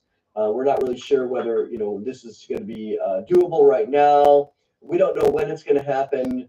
In the future sometimes. So they began to minimize the red cows at all. Now they know they need it, but I think this was an attempt to try to keep attention away from them, especially because this was just prior to Trump being elected in November. And so again, they're still trying to maintain a quietness about it in order not to cause any trouble with the Biden administration or the Netanyahu government. And then, of course, Trump got elected, but still, all the way through until January 20th, we know that there was some reluctance on the part of the Netanyahu government to do many things or to speak. They spoke well of Trump, but they were careful in their words. Why? I mean, this is all political, because we know that Obama, in his lame duck months after, at the end of really 2016, he allowed a UN Security Council proposal to go through against Israel. They abstained, and so they allowed it to be voted on. So he basically stabbed Israel in the back after Trump was elected in November of 16. And so Israel didn't want a repeat of that. And so this is where you saw some things change. Now, after January 20th, you saw the rabbis, they're getting excited now because Trump's in. You can't have any more changes in that regard. Okay, now you explained that, that in 67, Moshe Dayan, there was the agreement that the Jews could visit inside the Temple Mount, but they could not pray and have access to the Western Wall. But that in September 2024, now there's various groups encouraging to break the historic rabbinic consensus. Can you explain that? Yeah. So this goes back to again, I document this all very carefully because as a Christian, we don't always understand the way that the nation Israel was founded. But it was founded by secularists and atheists for the most part, socialists.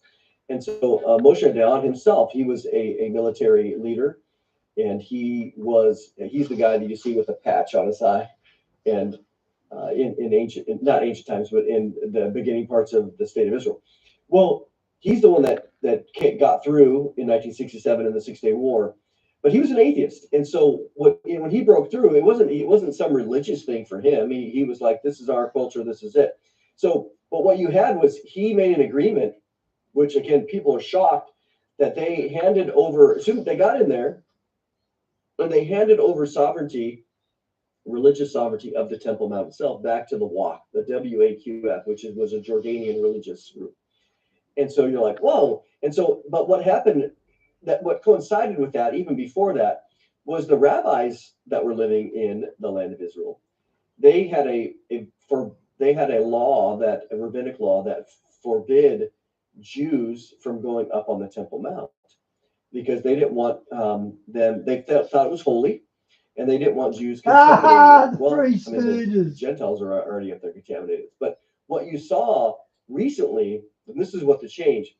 You see many of the rabbinic movements. Again, the rabbinic movement is not monolithic. There's a lot of faction. Okay, I'm going to call it. Mo even looks like Diane.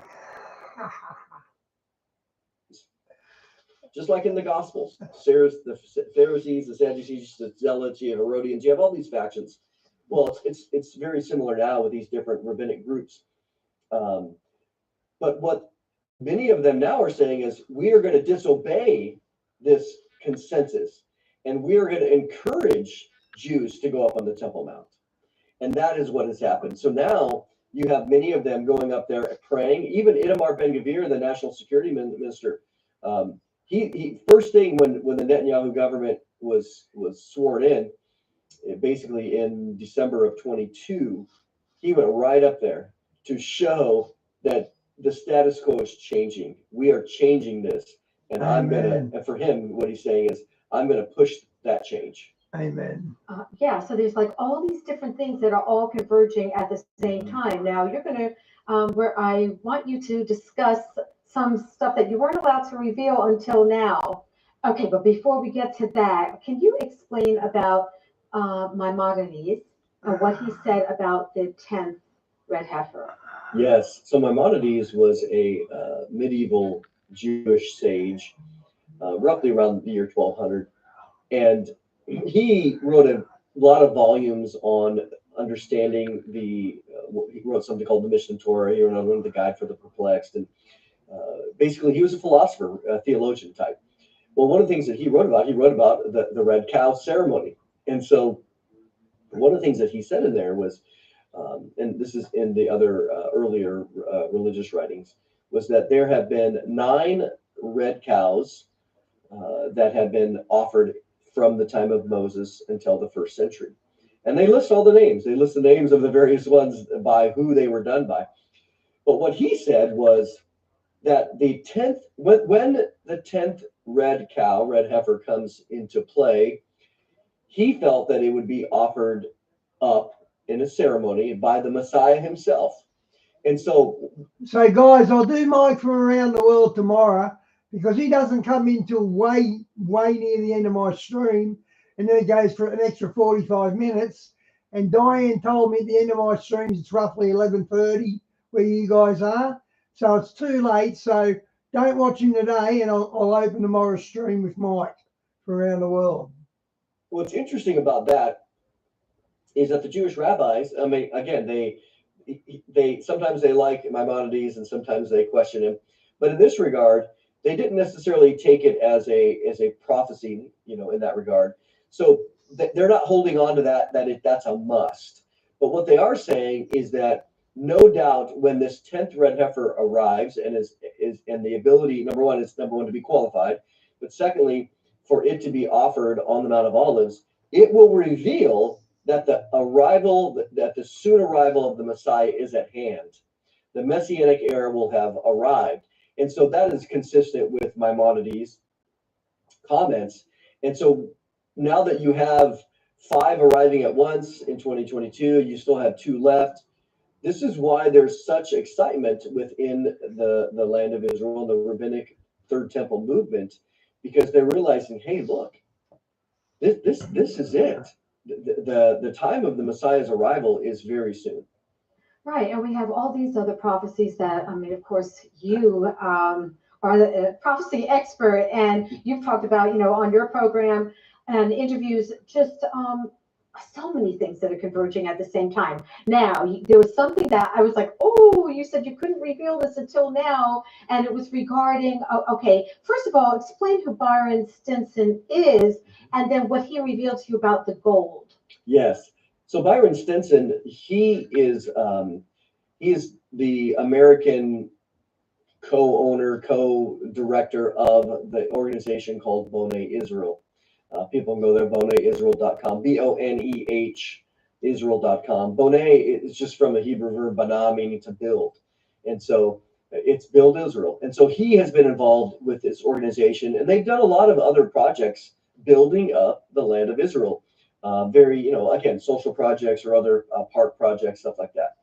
So, but one of the things that he, in his connections that he had with doing work in the land of Israel, he owns a home there near Bethlehem. So he lives there a lot of times of the year, as well as in Texas.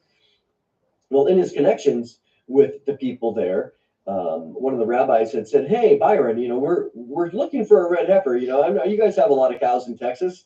Can you find us a red cow?"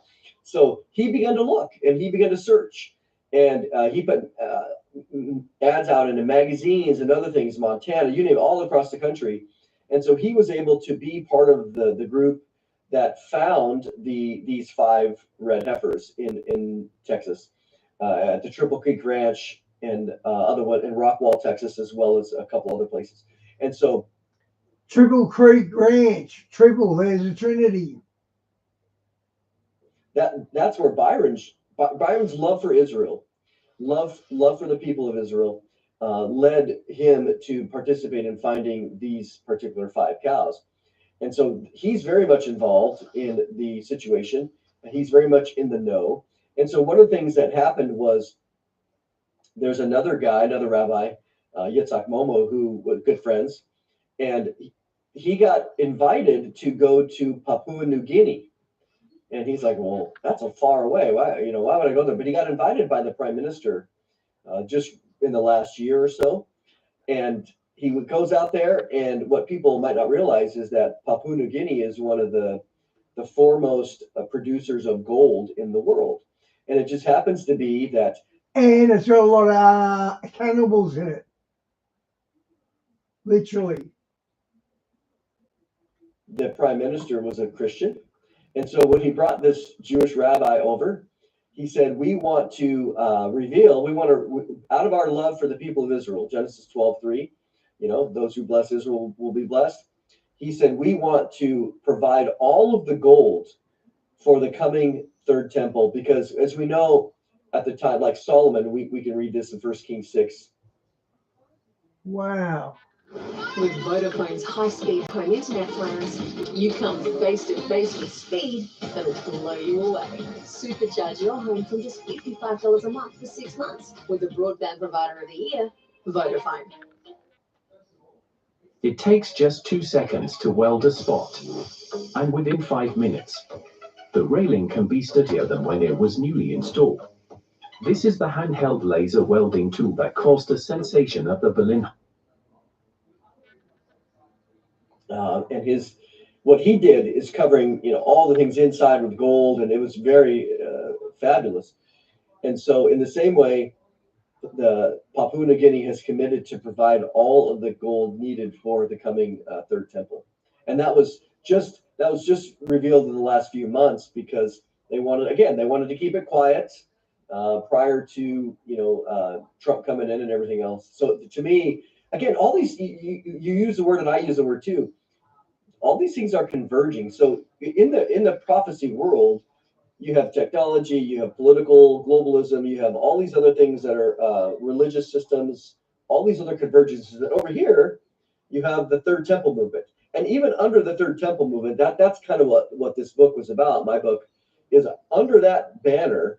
I wanted to show how all of you have all these other things converging just under that one movement itself. And here we are, and there are a lot.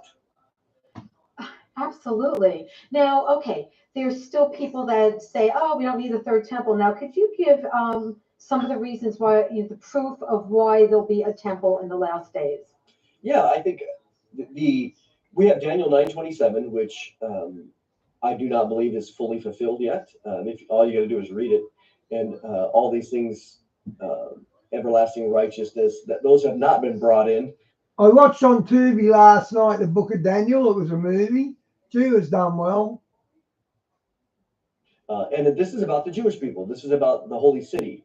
It's very clear in Daniel 9:24. So Daniel 9:27 says clearly that this coming prince, this false prince, is going to make a covenant, confirm a covenant with the Jewish people, which I believe is the Mosaic covenant. He's going to confirm this with them for 7 years, which is the final week, the final 7-year period of the 70 weeks prophecy. And then it says in the middle of the week, he's going to put he's going to put a stop to the sacrifices and offerings. Well, that has never been fulfilled in history. And so in order for the sacrifices and offerings to be stopped, they need to be implemented. And in order for them to be implemented, there needs to be a physical temple. So it's quite clear. And we got to remember that prophecy is often given in a snapshot. That's very important for us, because God doesn't tell us play by play how something's going to happen in a prophecy. For example, I'll tell you how God does it with me, like with the Wizard of Oz. He gives me the kernel of the evidence, and I got to work out what I see. So when I got Oz, I saw Dorothy looking down at the slippers, and I got told the red slippers represents salvation, Christ's blood. That's why the wicked witch wants them so bad. That's all I was told, and I had to go out and find the rest myself. They just give you the kernel of it, and it's up to you to do the research. That's how I think it works. The one I like to use is if you look at Micah 5:2 talks about the Messiah being born in Bethlehem. You see in Matthew chapter 2 that Matthew says he'll be called a Nazarene, which is up near Nazareth. And then you have Hosea 11 verse 1 that out of Egypt I'll call my son. And you're thinking, how are you going to get all that? Wait, this Messiah, he's a Nazarene, he's from Egypt, but he's also from Bethlehem? How in the world would you tie all those together? We just have a snapshot. But now we know the gospel story, and we see that Augustus brought a census. And so the family comes from Nazareth all the way down.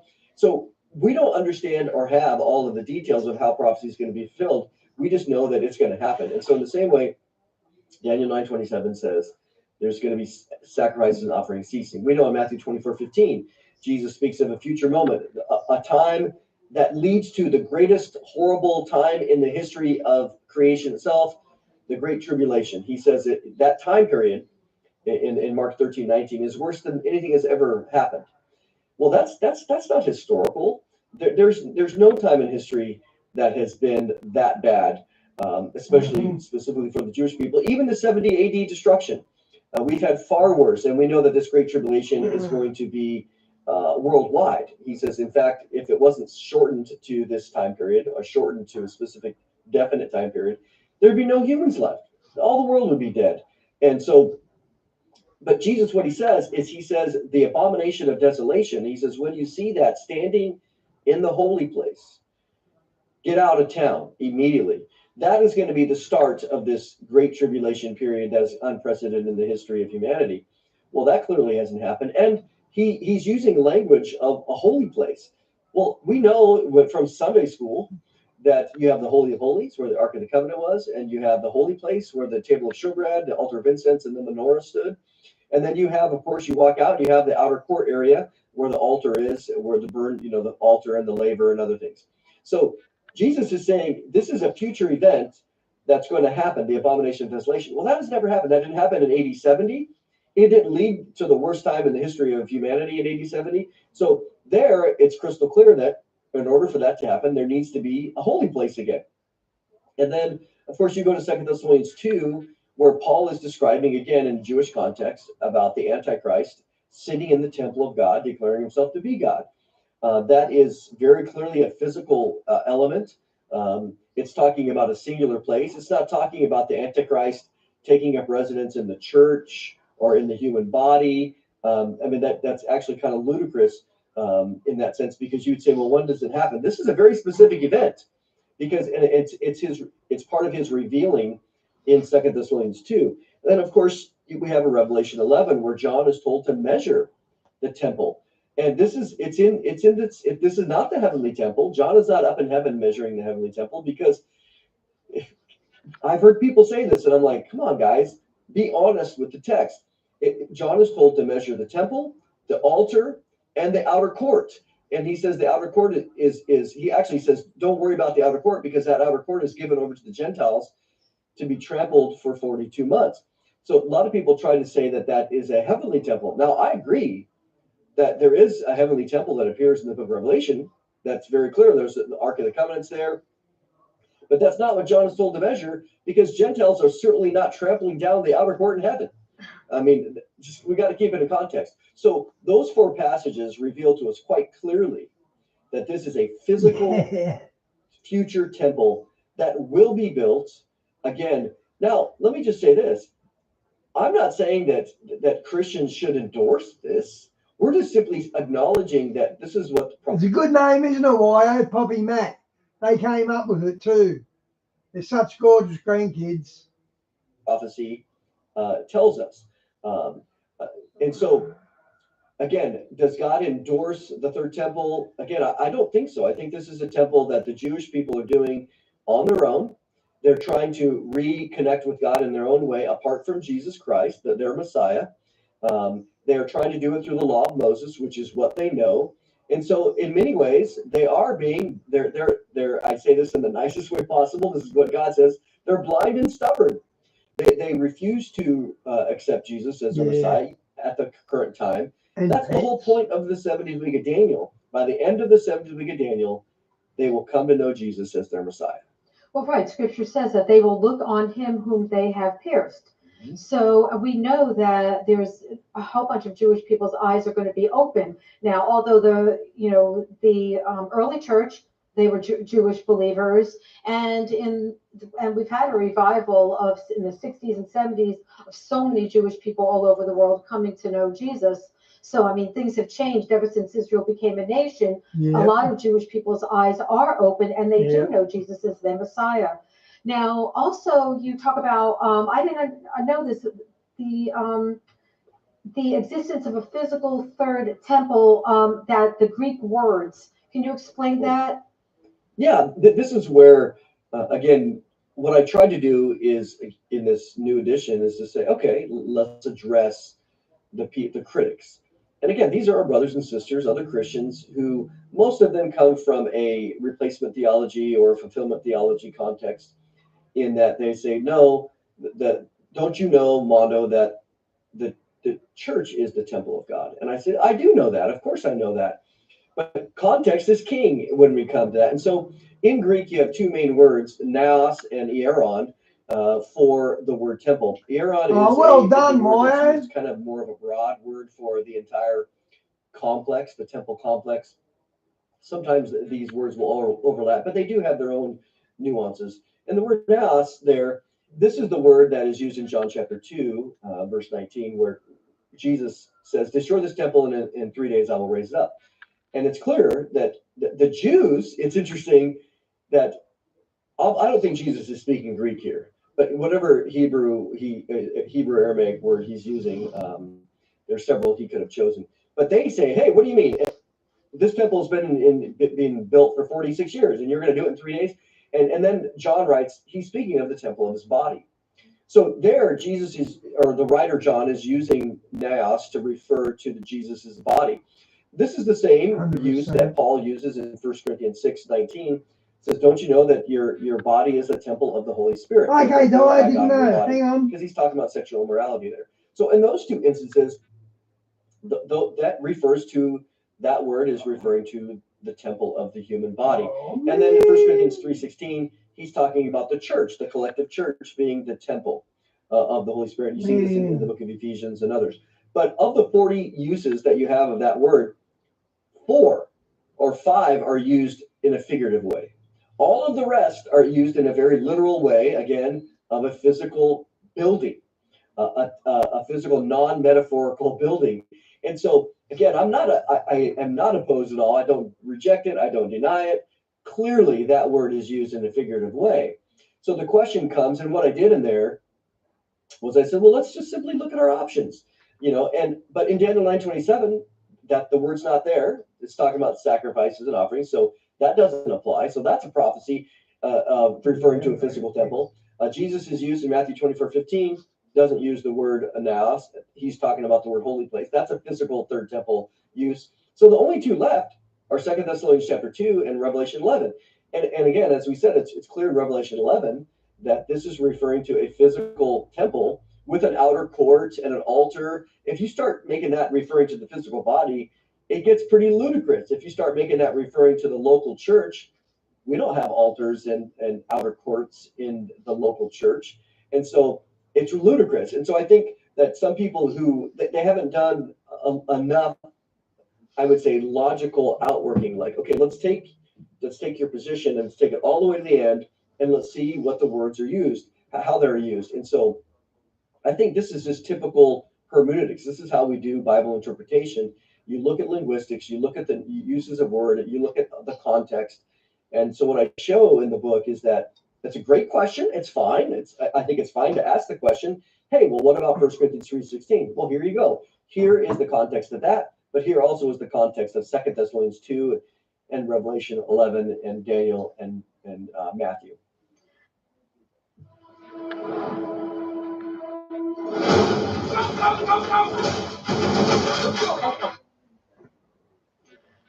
No, it's so super interesting. And okay, Mondo, I know you get people going, no, the rapture is going to be at the end of the 7 years. It's going to be in the middle. Why do you think it's in the beginning?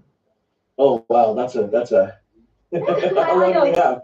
Okay, the beginning, they're running out of time because we're at the beginning now. These pre-rapture dudes, they're running out of time. I know. 3 years. Yes, yes. So what I would say to that is, there's many reasons why I believe in a pre-trib rapture. I think the Luke 17 is very clear when Jesus is talking about the days of the Son of Man, the period of the end, the day of the Lord as well, is a term, it's a phrase that is used in a variety of contexts. It can refer to one single 24-hour period, the second coming of Jesus. It can refer to other periods. It can refer to the Babylonian captivity, the Assyrian captivity. There's a lot of things, but I believe that in the context of what the Bible says, especially 2 Thessalonians 2 or 1 Thessalonians 5, it's referring also to at least the 70th week of Daniel, the entire 7-year period, what we call the tribulation period, and even a little bit before that. And so when you go to Luke 17, what Jesus is talking about this day that's coming, the days of the Son of Man, is going to include judgment. And what he says is the judgment, I picture the tribulation period, the 7-year tribulation period.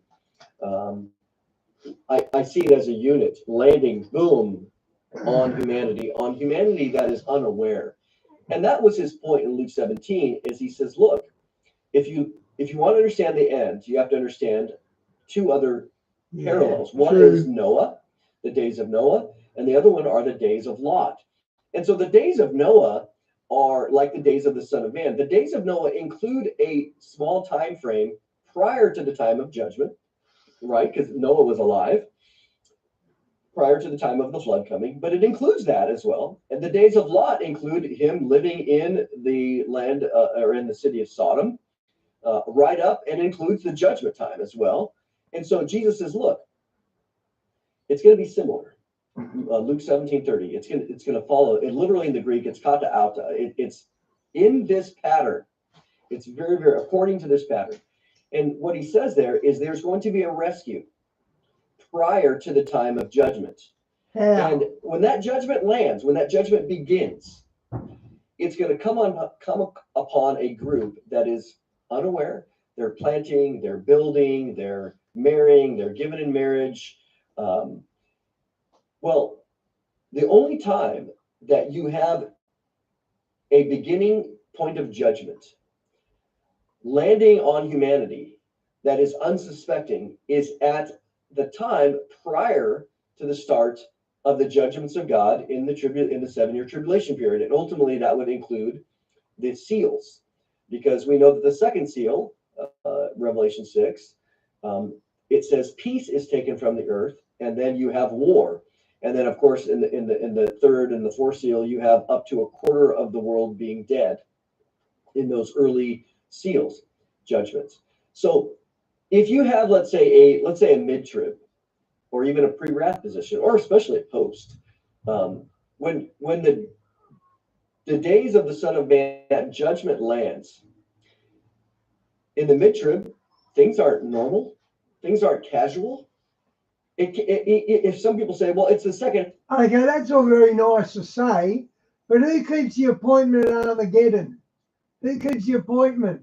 It's Christians versus the villains, versus the dark, and on the brink of defeat, that's when Jesus comes with his warriors. I'm pretty sure that's how I read it, and I'm pretty sure that's what it says. Half the tribulation. Well, what's the first half of the tribulation line? It's horrible. It is absolutely horrible. People are dying left and right. They're not marrying and given in marriage. You know, they're fighting for their very life. Famine. Again, think about the famine. It takes a whole day's wage to buy a loaf of bread. So they're not like, well, hey, let's have a wedding. Let me go and rent the wedding venue. And, you know, I got to work. I got to get my building permit for my shed. You know, Jesus says that when that judgment begins, it's going to start at a time. Shawnee, when they wheeled his body out of that New York jail, he had a different ear. It wasn't his ear. So they went and found someone who looks like him, And it wasn't his ear. It just wasn't. It's that simple. Time when everything is casual, relatively casual. You can't have that in the mid. You can't have that in the 3/4 pre-wrath position, and you certainly can't have it at the post-trib position because nothing is normal. I mean, at the post-trib, you got 7 years of abnormal. In the pre-wrath, you have basically 5 years of abnormal, and in the mid-trib, you have 3.5 years of abnormal. The only place where the judgment can begin on an unsuspecting, unaware group is at the pre-trib position, because Paul says again in 1 Thessalonians 5, when the day of the Lord, which I think again is that broad perspective, including the 7th week, when it lands, they'll be saying peace and safety. They'll be going, hey, everything's wonderful. He says, but sudden destruction will come upon them, not us. Any other time from the start of the 7-year period in that way removes all of the normal casual living. So that's just one line of reasoning why I think. Okay, we're raptured pre-rapture. What is going on with saying the Holy Spirit or the seal saying, don't touch the wine or the whatever it was? In other words, don't touch the Christians. Luke 7. So what's that all about if we're post-trib? Is the answer for a rescue happening prior to a time of judgment, and that rescue happens at a time when everything is relatively casual. Well, you talk about other objections in this book, and in the description we'll tell you how you can get the book. But okay, you meet someone on the street and they just say to you, okay, tell me all the reasons why you think Jesus is coming back soon. Now I know you can't list all of them, but if you could just say it really, just some of the reasons why. Revelation 12 happened, so that proves we're in the last days. There's no debate. That's how you win this one. You know Jesus is coming back soon. Yeah, I would say first and foremost, the mega sign of everything is Israel. Israel was cast out in 70 AD. It was even more in 135 AD with the Bar Kokhba revolt. And I would remind them that the Bible says that, again, in the last days, in the latter times, Ezekiel 36, 37, 38, and even 39, that Israel was going to come back from being scattered around all the nations, and God would bring them back on the mountains of Israel. And the mountains would have been desolate for a long time, and they were desolate for 1870 some years. And then God brings his people back in 1948. And I'd say, look, that is the kickstart of the end of the age movement. Yep. And because, as we know, you have all these prophecies, again, the 70th week prophecy and other things as it relates, as you saw, you mentioned Zechariah 12:10, they will look upon him whom they pierced. It's focused not only around Israel, but primarily around Israel, for sure, that at the time of the end, God said, I will restore them to the land in the latter times. So that tells us that equates it with the time of the end. And so I would say that the time of the latter times, according to God's own words in Ezekiel 36 through 39, is when they came back as a nation in 1948. Boom, God said it. This is now the latter times. And so that was 77 years ago. And so here we are again. We're seeing all these things develop. So you have Israel. We also see. Why Tom Horn said we'll be raptured in 2030 because of that meteor. A path towards globalism, which when you look at Revelation 13, you see that the Antichrist it's a political kingdom. It's an economic kingdom, buying and selling in verse 18. It's also a religious kingdom with a false prophet. And so when you look at the world the way it is today, to make all of that happen, we see over the last few years, especially from 2020 on, we see Klaus Schwab, we see the World Economic Forum, we see the International Monetary Fund, we see all these, the World Health Organization. We absolutely see a trend and a fast track towards globalist thinking. Now, there's always resistors, of course. We see that in Europe right now. We certainly see it in our country. But overall, the trend has not changed. The trend has not changed. We also see in the sense of technology, we're heading very fast towards biometric identities, biometric tech, I would say tech, banking, exchanges, transactions, cashless society. those have not changed. You go to Australia now, they've already implemented several of their biometric IDs. They're going to try to connect that with vaccination, medical procedures. And so we see the advancement of central bank digital currencies all happening right now. So again, the idea of a cashless society goes back a long time. I mean, 50, 60 years ago, recognizing that the mark of the beast will one day be required, and it'll be done, again, you can't buy or sell. That's economics right there, Revelation 13, 16 through 18. So when we see all that, in addition, we see the technology of what the Antichrist beast system would look like. Again, you see control, you see censorship. Wow, have we seen any censorship in the past few years? And it's fascinating to me that who is it done by? Certainly it was promoted by governments, but it was ultimately implemented by private companies. Facebook, YouTube, Google, Twitter, even at the time. And so the technologies that you see happening right now, even Elon Musk with Starlink, he's got 7,000 satellites. He wants 12,000, ultimately 30,000. China is now building its own Starlink as well. Why? Well, the easiest answer is, well, it's great for internet. Okay, but it's also great for surveillance. And so in order for the Antichrist to accomplish his system, he needs technology. And this is no surprise, because what I would tell the guy on the street is, have you read any of Klaus Schwab's book, The Great Reset, the Fourth Industrial Revolution? And in those books, he says quite clear, look, our goal is globalism, but we cannot accomplish our goal unless we do it through technology. And so he lists over 21 different technologies that they're seeking to use in order to implement their globalistic agenda. And then you have others, again, like all the technocrats that I talk a lot about, Elon Musk, Bezos, Zuckerberg, you name it, coming along with their technology in order to help. I think they will be the ones that hand over their technology to the Antichrist at a future point. They already and have. he'll be able to accomplish his autocracy in the midpoint for the last 3.5 years by being given all of this power and capabilities. Revelation 17:13 says that. The 10 kings will give over to the beast their capabilities and their power in order to rule with him for 1 year.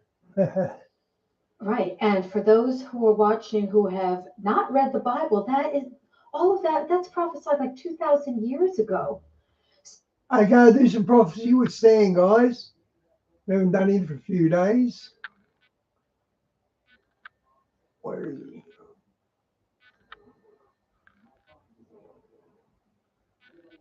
I didn't load. Hang on. Just did there. It is there. Welcome to the Prophecy Club. Our topic today is the dollar, massive arrests, Trump rejoicing, nukes, and also medical. Now, before I get started, I had an appointment. I'm going to ask for some prayer, okay? I had an appointment Wednesday with my heart doctor. Now, I'm not going to get into a bunch of personal stuff you probably don't want to know, and I don't want to even talk about it. But since my dad died of a heart attack at 49 and I'm 71, it's something I need to watch. Long story short, he did an EKG and he looks great for 71. The girl doing it said, uh-oh. I said, what? She says, you've got a flutter. I said, what's that? She said, I'll let the doctor tell you. So the heart doctor came in and said, yep, you got a flutter. Now, I'm not going to go into all that. In other words, he needs a pacemaker. The tests, I got to take a bunch of tests. But the point is,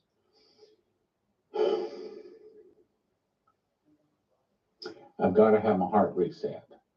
And it's apparently a pretty big deal because my heart is not beating. Well, what he said was, okay, you see that bottom line there on the EKG? He said, that's your heartbeat. And it's supposed to be beating equally across there. And as you can see, it's not. Instead of going beep, beep, beep, beep, it's going beep, bitty, beep, beep, beep, beep, bitty, beep. It's also, you see that line at the bottom? Looks like a wire going across there, kind of like a spring. Yes. He said, that's not supposed to be there either. He said, so what your heart is doing is it's not doing a beat, beat, beat. It's not right. He said, got to be reset. And so I've got to have that. Anyway, the point is, here's where I'm going to. So obviously, this sent me into doing some deep talking, and more than talking, listening to the Lord. And when I told Leslie, she says, "You know, the Lord's not done with you yet." I said, "Yeah, I know that. But let me get to the point. If I don't care about my health so much, but I would appreciate your prayers that these tests would all come out, that everything is okay. I do not think the Lord is done with me yet. But in the process, one of the things he told me is that just like You Be Ready said in his vision, that the show is about to begin. And I didn't hear an audible voice. I didn't have a dream or vision, an angel vision, nothing that you'd really want me to say. I can only say in my heart. The Lord spoke to my heart and said that, actually, he said this whole heart thing is a test. It's a test for me. And he says, because a lot of the things that he has spoken to me, spoken to his other holy servants and prophets, that prophecy club has been blaring out for now some 40 years, are all about to start. The show is about to begin, just like You Be Ready said. And this heart thing is a test. And it's not just a test of my heart, it's a test of my heart. I'm not going to go into all that. I don't need to go on all that personal You just stuff. did. However, before I get off of that, I will say that we almost dipped into the red in our account today. And, you know, it's I start to say disheartening. Maybe that's the wrong word to say for the situation. But, you know, it's sometimes hard to keep your head up when you think you're doing right and it doesn't seem to be working. So if God has blessed you and you could help us, now would be a really good time. My point is, I believe he spoke to me saying that a lot of things that he's used me to warn you of are now at the door. Now, as I said in yesterday's program, about to begin for God and about to begin for us are two very different things. About to begin, I mean, like the Lord spoke to me June 27th of 2008 and said, "Stan, I will give you the money to drill the well in Israel." Now, every time I say that, my attorney tells me I have to give a disclaimer. We cannot guarantee we're ever going to get the money drilled for or hit oil in Israel.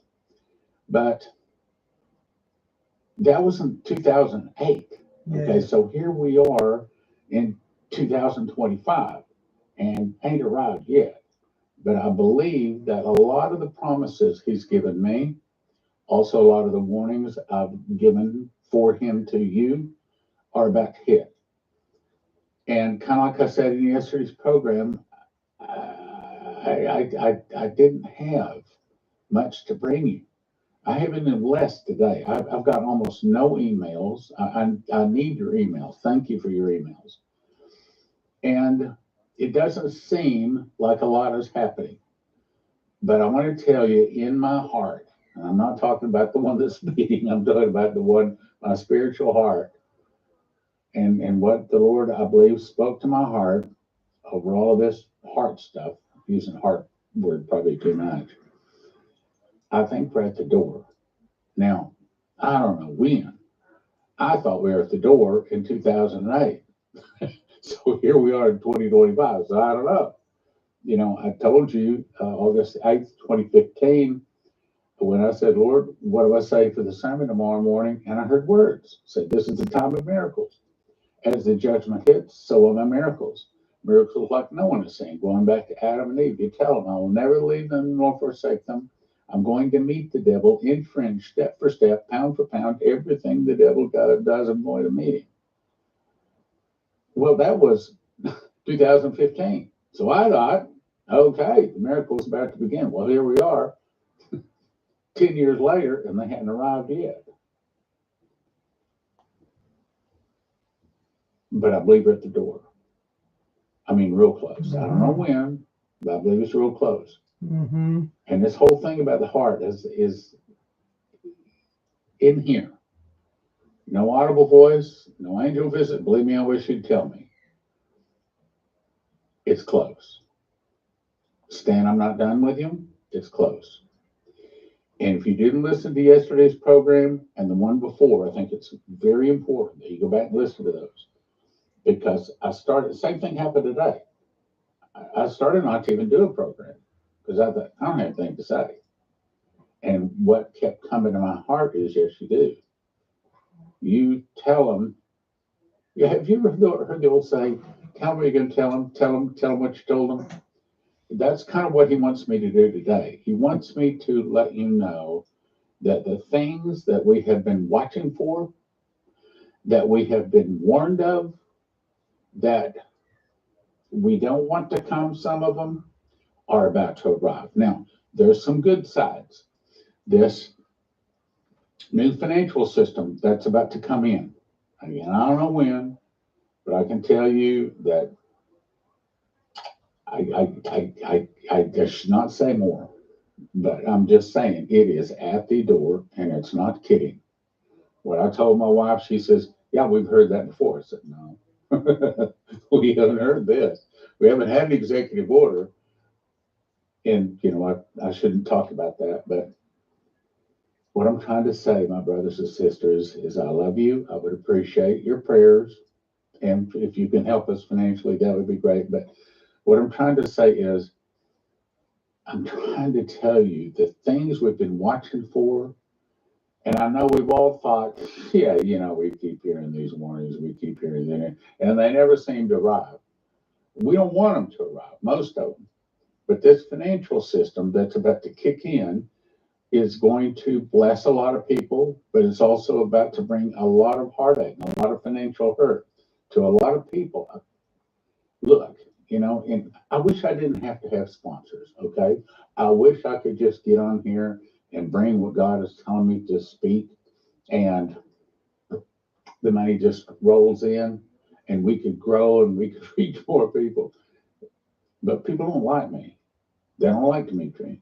They don't like that warning message. They don't like Bible prophecy. They don't like the negative stuff. They want to live in their little world where they can have their children and have their job and go out and have to eat and off to the ball games and have a good time. They don't want to hear about that world. And so consequently, like Michael Boldea said, he said any ministry that's telling the truth is struggling financially because people don't like what we say. But one of these days, as he told me, when those prophecies I gave your wife begin to come to pass, people from all directions will begin to turn and listen to your ministry. There are ministries out there that have 500,000, sometimes 2 or 3 million subscribers, and we're going to pass them by like they're standing still. They don't know it. I'm about to say something I've thought in my heart a long time. Maybe I shouldn't say anything. But I'm about to say something I thought in my heart. I've thought to say many times. I've not said it. But as Leslie was told in an audible voice, this is now 25 years ago, she was told that Prophecy Club one day will be the largest prophecy ministry on the planet, on the globe. I think that's what was said. Or maybe the largest prophecy ministry in the world. We're carrying the message that right now people don't want to hear. They don't want to hear about Russians attacking and destroying us in one hour. They don't want to hear that.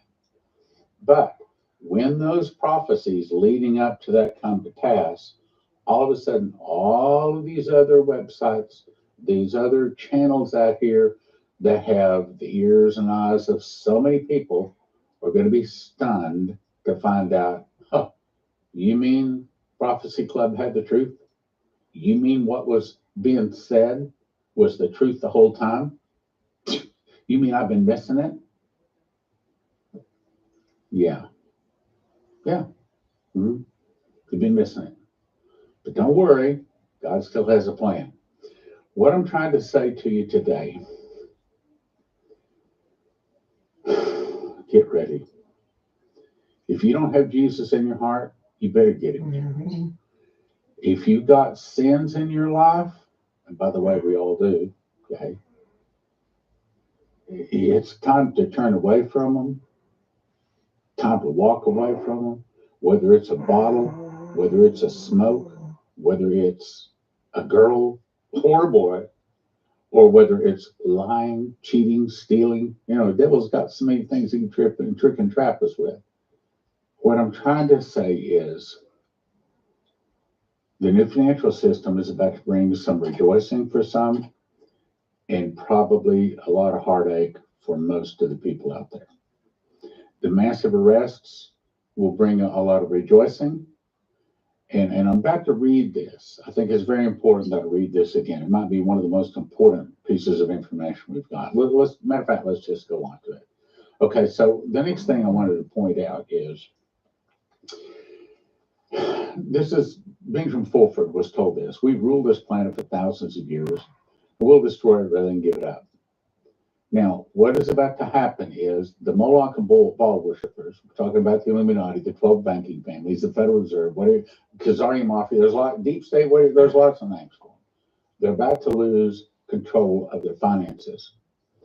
Trump is about to kick them out of it. He's about to bring in a new financial system to go around them, and they are not going to like it. I think that's what really killed JFK, because he was coming out with a new financial system, as was Lincoln, and as was, what was the other one? You know, and you just... Harrison. I know, I'm bringing you the message I'm supposed to be bringing you today. Might not be a lot, might not get a lot of news, but you should click like, share, and subscribe. Others need to see this. Let's go. Probably what we're going to see in 25. This is not necessarily the order, but probably. And I'm about to read this to explain. In 2025, we're about to see a change in banking, a new financial system. Associated with that, we're going to see massive arrests. If that's going to bring rejoicing in the streets, Trump taking charge. Trump became president. Well, I thought he was president. He's not president right now of the all capital United States of America. As you recall, he didn't put his hand in the Bible. And a lot of people think it's for a reason, because he will put his hand in the Bible for the new Constitution and the new republic called Republic of the United States. Bankers will be arrested. Then a suitcase nuke is going to be exploded. We'll shelter in place, and that's when we're going to need medical. I cannot guarantee it's happening in 25, but I sense it is. Now, I'm not giving a date. That's how you kill a ministry. Let me go on to what I think is one of the most important messages we need to look at. This way back in 2021, Jason Meeks, he's a ordained prophet through Leslie. The dream starts out, we stopped at an ATM machine to get some cash out for the toll road. I read this many times, but I want to show you something. I think I saw today. Diane, I can't leave my Oz link on any YouTube channel. If they told me if I do, I'm going to lose my channel. They warned me 3 times. Same as if you look up my name for my channel, you won't find it. You got to add some stream I've done already, like Colin McIntosh and Hidden Gospel and the Wizard of Oz. If you don't put that Hidden Gospel in, my name, it doesn't show up in the Colin McIntosh's. They just bury it too deep. I put in my card, I got $20 out into the transaction, but before I pulled off, I realized I needed more cash. So I put my card back in, got another $20, but now the fee on the receipt changed from $1 to $42 just from the ATM fee, which was usually $1 or $2. The transactions were within seconds of each other, meaning the point is the new financial system had changed. We are at the door for that happening now, and I've had that confirmed by 2 sources. As we drove back home, we stopped at a major bank. The television screens were showing massive arrests. An alert went out upon my cell phone that DJT was assuming control as the new president. I expected people would be rioting and looting, but people were happy, celebrating in the streets, almost like BJ Day after World War II. Now, hang on. See, before January 20th, we thought, oh, that's the inauguration of Donald Trump. But wait a minute, he didn't put his hand on the Bible. He swore the oath, but he didn't put his hand on that Bible. Actually, he done the whole ceremony underground. He didn't just not put his hand on the Bible. No one got to saw it. A lot of people think it's because he's coming out with a new constitution for a new republic, and that's what a lot of the other prophecies have said. Remember, Henry Gruber was told that Trump will come back as a king. And there's been a lot of people saying, oh, he's a king. Well, that is kind of what it would take to clean up our nation, to shut down all these people that are fighting against him, for him to have whom he would he killed, whom he would he kept alive, whom he would he lifted up, whom he would he put down like Nebuchadnezzar. I want you to look at this. I want you to look at this fourth line. DJT was assuming control as the new president. See, we thought that happened January 20th. What if it hasn't happened yet? See, the reason I say this is because if you back up, the first thing it shows is that our financial system changed. We got a new financial system. That might be days or weeks away. Trump could come out with an executive order all of a sudden tomorrow we don't even know about, and all of a sudden, boom, everything's changed. If you go back and look at yesterday and the day before's programs, I'll give you reasons why okay, so the first thing the prophecy says we'll see is a change in our financial system. Then there'll be great rejoicing as Trump takes control as the new president. We all thought that was saying inauguration January 28, 2025. But what if it wasn't? What if it was saying as not as number 47, but as, they brought in the all capital United States, the bankers did. I want to say it's like 1869 or 71 or something like that. And they snookered us, okay? So actually, I think Trump would be the 11th president. My point is, what if this is right on? What if we're about to see this? What if we see that it starts with a financial change the same day or thereabouts? All of a sudden, we see massive arrests. That would make sense. There's a lot of people right now saying, hey, man, all these people that Doge is finding, how come they're not being arrested? All of these protesters, how come they're not being arrested? Good question. Maybe they're waiting to flip the light on until they get all of the arrest warrants, now sealed with diamonds, all sealed. DJT is assuming control as the new president. Could it be that he's controlling, sworn in as the new president of the new Republic of the United States? I expected people to be rioting and looting, but people are happy celebrating the streets like after VJ Day, after World War II. And the dream man came to me and started crying, saying how all these evil bosses have been arrested and rounded up. I think this is bankers, but I think it's also like USAID. I mean, billions of dollars. We've seen it that have been found. They've been stealing from us. Evil bosses have been arrested and rounded up. Tell me he was down in charge of the bank. He was a Christian and had been praying for this for years. Could it be this is about to start? I believe that's what the Lord spoke to my heart. Let's go on. As people took to the streets in victory and celebration, we joined in. We jumped on the back of the fire truck to catch a ride in the parade because the streets were so full you could not walk. Everything was amazing. We haven't seen that in America. Okay, well, God bless. Seen that. Not in 2020, not in 2025. We have not seen that victory celebration. Okay, so since we haven't seen that, and Trump has been inaugurated January 20 of 2025, what's going to cause that? Could it be the massive arrests? It's got to be something that we haven't seen. See, that's my point. Then I heard a huge explosion, a suitcase nukes been detonated within the city. We didn't see the explosion. We heard the shock wave from it. See, we ruled this planet for thousands of years and we'll destroy it rather than give us up. Can you see it now? We jumped off the truck, ran into the restaurant, jumped behind the bar for protection from the blast. But we were far enough away, there was no mass nuclear effect, just broken windows, glasses. And Hello, Shawnee. then an alert came over my cell phone, nuclear emergency, shelter in place. We were scared, but alive. See, to me, that makes perfect sense because the evil devil, the Molochs, the people that worship Lucifer by name, that I think, I'll do one with God Rules too. It's only 20 minutes long, and I'll call it quits. And I'll do mine from around the world tomorrow. Multiple reports across America. This might look interesting. The Smooth Autumn Sale is on now. Save up to 50% on selected.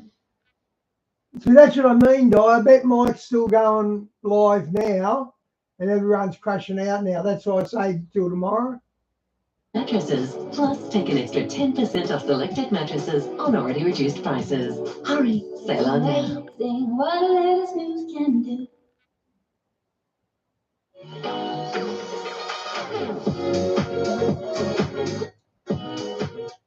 I'm pretty sure he's on, Diane, but to play Mike, he goes for like another hour or so, and it's pretty late for you guys. So he is going live. He's probably live now, but I'll do him tomorrow. Start from the beginning because he doesn't show up until he shows up about 2.5 hours into my stream.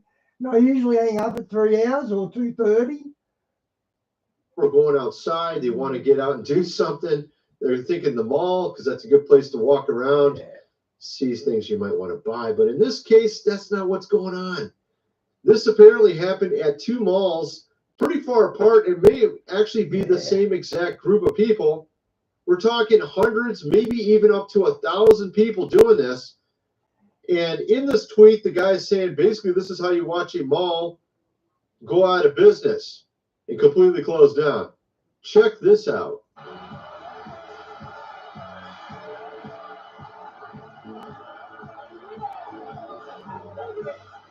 Actually, you can, so it's kind of loud. It's got some music. I'm going to turn off the music. Check this out. So I'm going to just talk while I'm playing it. All right. So you can see him running around here. There's, I would say hundreds, maybe even up to 1,000. When you haven't seen the big size yet, you'll see the big crowd here. So you can see them over there now. Very large crowd of people running around to different stores, taking, of course, whatever they want at will. And actually what's kind of funny is you start seeing, they actually have a new updated clip after this where it shows there's actually some pretty funny comments and memes and stuff. But down here you can see people starting to close their stores. All right, so you can see here they're now closing all the stores because JCPenney's is closed. A number of them are all Foot Lockers closed. They're probably the first one to close. They're like, hell no, I'm not going to let you guys steal our shoes in here. Come on. It's like 500 people. A lot of them really interested in those shoes, Nike shoes. And yeah, I think we'll close down really early. Now we're seeing hundreds of people running around taking stuff. Of course, this is not the only store. Yeah, that's what I thought, Diane. But when he comes on, I usually end up doing 3.5 hours. And sort of Gabe gives me a free run here. She doesn't nag me. So 3 hours is long enough. For the only mall that this happened at. Apparently, that's not all they did, too. This is the same mall that this happened at back at Christmas. So this is something that continues to happen at this mall and also other malls. So let me show you this. So we have here's actually the clip from last time it happened. A shocking video uploaded to Instagram last week shows a brawl at the mall at Bay Plaza. Not the kind of holiday entertainment that shoppers were hoping for. News 12's Noel Lilly spoke with one witness who says it. No way. Wow. Of course, that's not what you want when you're going Christmas shopping, seeing people brawling at the mall. And you remember back, what was it? was that like a couple of years back? We had the Miami Mall aliens, and there was also some sort of brawl and stuff going on there too. Not with the aliens, of course, but I mean, there was a brawl and some other strange things going on at the exact same time in the same mall. Maybe the aliens will show up at this one too. I don't know, but maybe not the kind from space, right? Of course, at the same day as this new one happened, not the one that happened back at Christmas, same mall, they had a brawl in the food court, of course.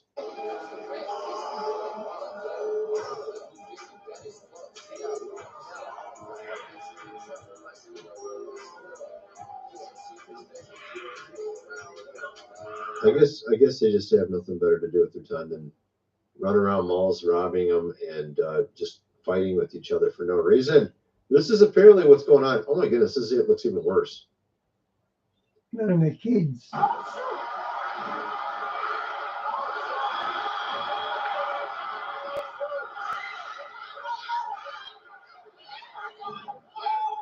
They also went to another mall. Like they went to a mall that was this is so funny. Look at this. When you're enjoying Sbarro and you see a tornado coming your way. Look at his eyes. Looks a little serious. He's not impressed. You have Breaking Bad down here when you have to pick up a last-minute gift and spot the mob from the parking lots. Of course, apparently they're going to go back to the mall the next day. I guess they didn't have enough fun the first time around, robbing and fighting and stuff. They have to go do it again. Hundreds of people. Of course, we have another mall as well that they went to. Different mall, different city, literally the same day and same people, apparently. And now we have cops are ready this time around. Kind of reminds me of that Miami Mall aliens where they had like hundreds of cop cars. You have like hundreds of cops here. Let's take you back to what happened Saturday when multiple fights broke out. A video shared all over social media. You're looking at it now. Arlington County, Virginia police say they responded to a call for several fights. Oh my goodness. So this is in Virginia. All right. So the first one was in New York City. This is in Virginia. Now, this guy says it's the same people. It could very easily be different people. They could be just more teens that are apparently bored and have nothing better to do with their time other than getting on social media and they're like, hey, let's all go to the mall and, take stuff. And then they all join in and they think it's a really fun thing. So they all go do this at multiple malls across America because they've been bored out of their minds, apparently, and they have nothing better to do with their time. So that's that big story. We have actually a ton of stories we're going to get into in this video. We're going to talk about Ashley St. Clair, who is apparently Elon's baby mama. We'll get into that and all the craziness surrounding that. We're going to get into, and it's pretty hilarious, actually. We got some really funny stuff to go over in that respect. But we have also a ton of other stuff to get into.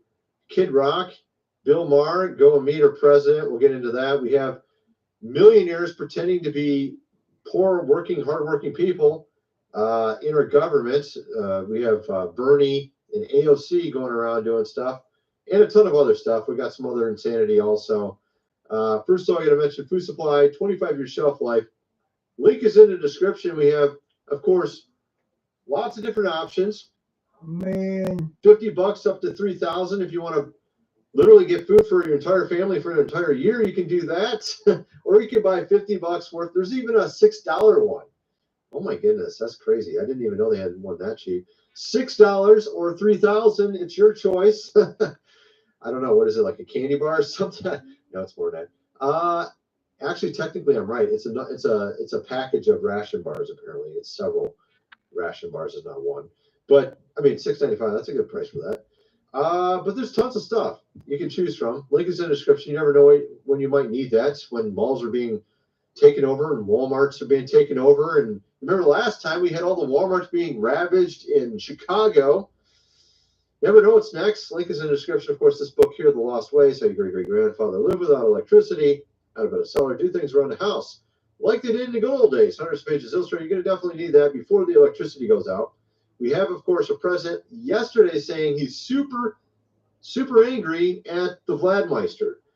And I predicted on my main channel, I said, look, I think something's coming.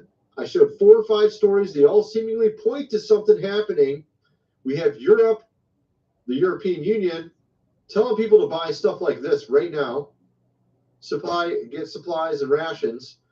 We had France give out one of these, but not this, some cheap 20-page one. This is like 200 plus pages in Illustrated. They gave out some 20-page version of that, right? And today I saw a new update. If your health insurer's list of extraneous extras makes you feel a little discombobulated, recombobulate with AHM's Choosable Extras. Start with the base bundle, then add the bundles you need. It's extra black and white. With AHM, you're good.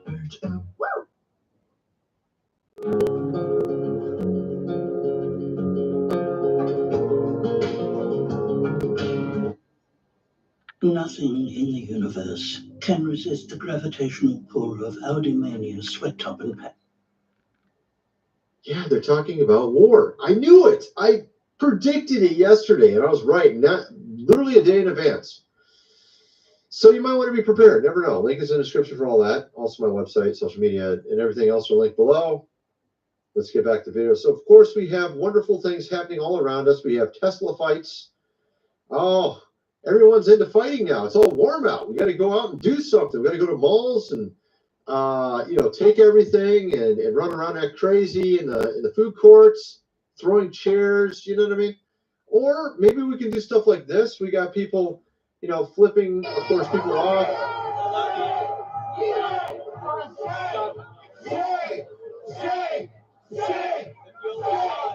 I feel very, very sorry for you. Oh my goodness gracious, man. People have nothing better to do with their time, I guess. They just go out and go to a Tesla dealership, and they're either against Mr. Tesla himself or they're supporting him. And they're wearing all red, make America, of course, great again. See if they can get into some sort of, skirmish or whatever. And actually, we do have one here. Let me show you that. This is pretty interesting.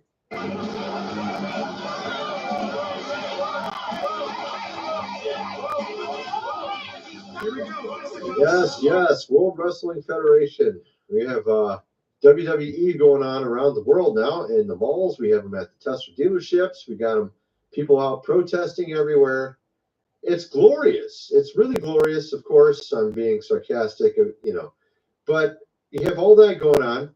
You have Ashley St. Clair saying that she's going to sell her Tesla because Elon is not paying her enough money. Apparently, that $2.5 million was not enough for her, and now she's not getting enough money to pay all her bills for her multi-million-dollar condo or whatever it is. What is it? No, Manhattan condo. Professional gold digger was caught on camera outside her ritzy Manhattan condo. Yeah. Paid by her sugar daddy Elon, selling her $100,000. He doesn't sugarcoat anything, does he, Di? Tesla she had gifted to her by Elon during their romantic relationship. She said she's selling it to make up the $100,000 in alleged cuts from her child support. Oh my goodness, I thought we were done with these type of things, where we had women trying to just get a guy on the dole for money. Apparently, this is like the gold at the end of the rainbow for Ashley St. Clair. So let's just check this out. I'm selling it because I need to make up for the 60% cut that Elon made to our son's child. Why do you think that he did that? That's a great question. You feel like he was sort of vindictive against you and stuff? Is this where society is now? Is this where we're at? She's okay. Just to give you a little bit of a recap of who she is, let's start from the beginning. Apparently, she went by a certain handle on Twitter, as you can read on the screen there. SEX Laptop is an online persona associated with Ashley St. Clair, who's been known in various internet circles. Apparently, she used to sell, of course, things like images. So that's where she started at. Then, of course, she went from there and became a conservative influencer for a little while, although that didn't last too long. Apparently, she had a really huge fish to fry with Elon. looking to somehow get him or capture him somehow and get him on the dole for her. And this is her latest stunt. This is what she is now gold digging. And she also apparently has stopped tweeting online. She originally got $2.5 million from Mr. Tesla. And now she's apparently broke, so she had to sell her 100K Tesla. I don't know about you, but 2.5 million doesn't sound like broke. So, of course, now she's trying to get sympathy from I don't know who online. And of course, she stopped tweeting around February 14th when all this stuff sort of went a little bit more viral. And also, all she's doing now is she's just replying to people on X. And of course, while she was a conservative influencer, here's an example It's of her saying something directly the opposite of what she's not doing. Check this out.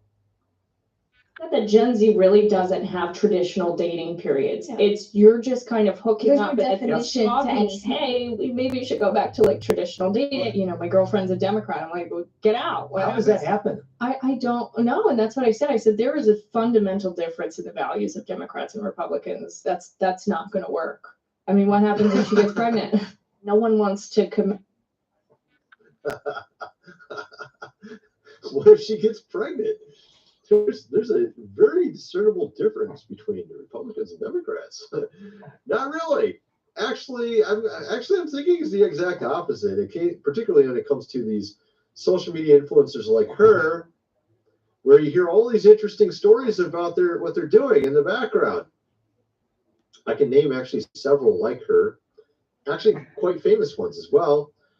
Lauren, of course, Southern is one perfect example of who apparently has been with almost everybody that's in that space. I'm talking about guys, literally been with, if you know what I mean. So, of course, these women all espouse traditional values, but then they don't actually live it at all. It's just hilarious to watch this. You know what I mean? Like, how about we actually get some women that are actually married and actually doing what they say they're going to do, that they want everybody else to do. That might actually help a little bit. And then there's a lot of funny tweets out there. You have $2.5 million and you have to choose one. Which one are you going to go with? Beachside property, a boat, a Ferrari, or an Ashley St. Clair? Which one do you want? Boat. I'd go to the boat. You're choosing the beach house over me? As you can imagine, a lot of people not exactly picking her first. So a lot of people are picking everything. They didn't like 1 and 4 for some. I think it's 1 and 4. Was it 1 and 4? No, it was 1 and 2. No, it was 2 and 4. It's 2 and 4. Because they both decrease in value very quickly. These two do. But yeah, so you got the Ferrari or the beachfront property. I'm thinking I'm going to go with the beachfront property because cars depreciate very quickly as well. But at any rate, so of course, then you have this this is really funny too. This meme here or tweet. The results are in. Elon, you're not the. Hey, chaps, there's a lesson to be learned here. What's that, Sarge? Luck can still leave you between a rock and a hard place. Better to be covered by Budget Direct. Bravo, chaps. Great news! The new AGL Internet Home Fast Plus plan has arrived, featuring a higher upload speed. Super value at just $65 per month for the first 6 months when you bring your own modem and have AGL Energy. Switch to AGL Internet today and join the change.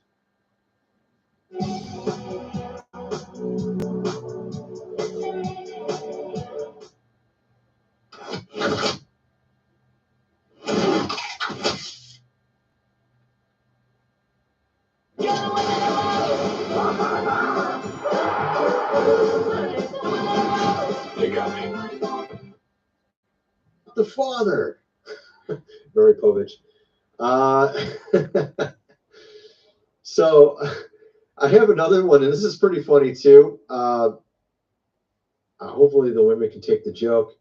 We have here a Karenocracy, where apparently a bunch of women in protest refused to go to work one day And this is what happened. Let me play this real quick. We'll check this out. So 100,000 women went on strike today in Iceland demanding gender equality. The entire population is 370,000. So over 25% of the population went on strike. And I have some crazy news for you. The economy did not come to a stop, and it continued as normal. The only memo I got was that HR departments were getting no complaints for the 24 hours the women were on strike. And men were writing that they were really sorry women didn't get gender equality. But I heard one CEO said it was nice to finally get some shit done. Oh my goodness, that's so funny, dude. Ah, that's some good stuff, isn't it? Is that true, women? I don't know what you guys think, but you can let me know in the comment section, I guess, right? We have here, of course, Kid Rock meeting with our president and also Bill Maher.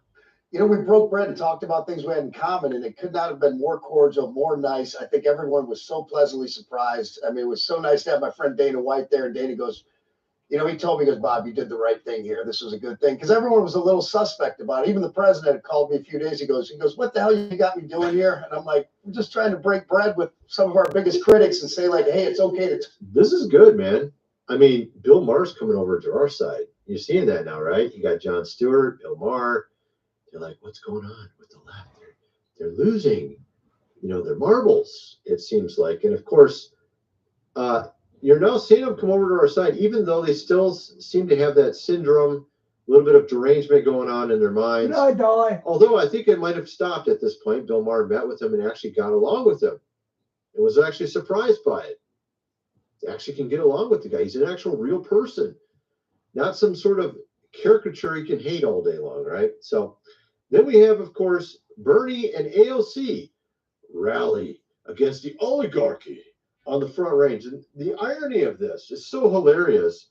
Bernie Sanders is like a multimillionaire, AOC multimillionaire, getting money from we don't know where.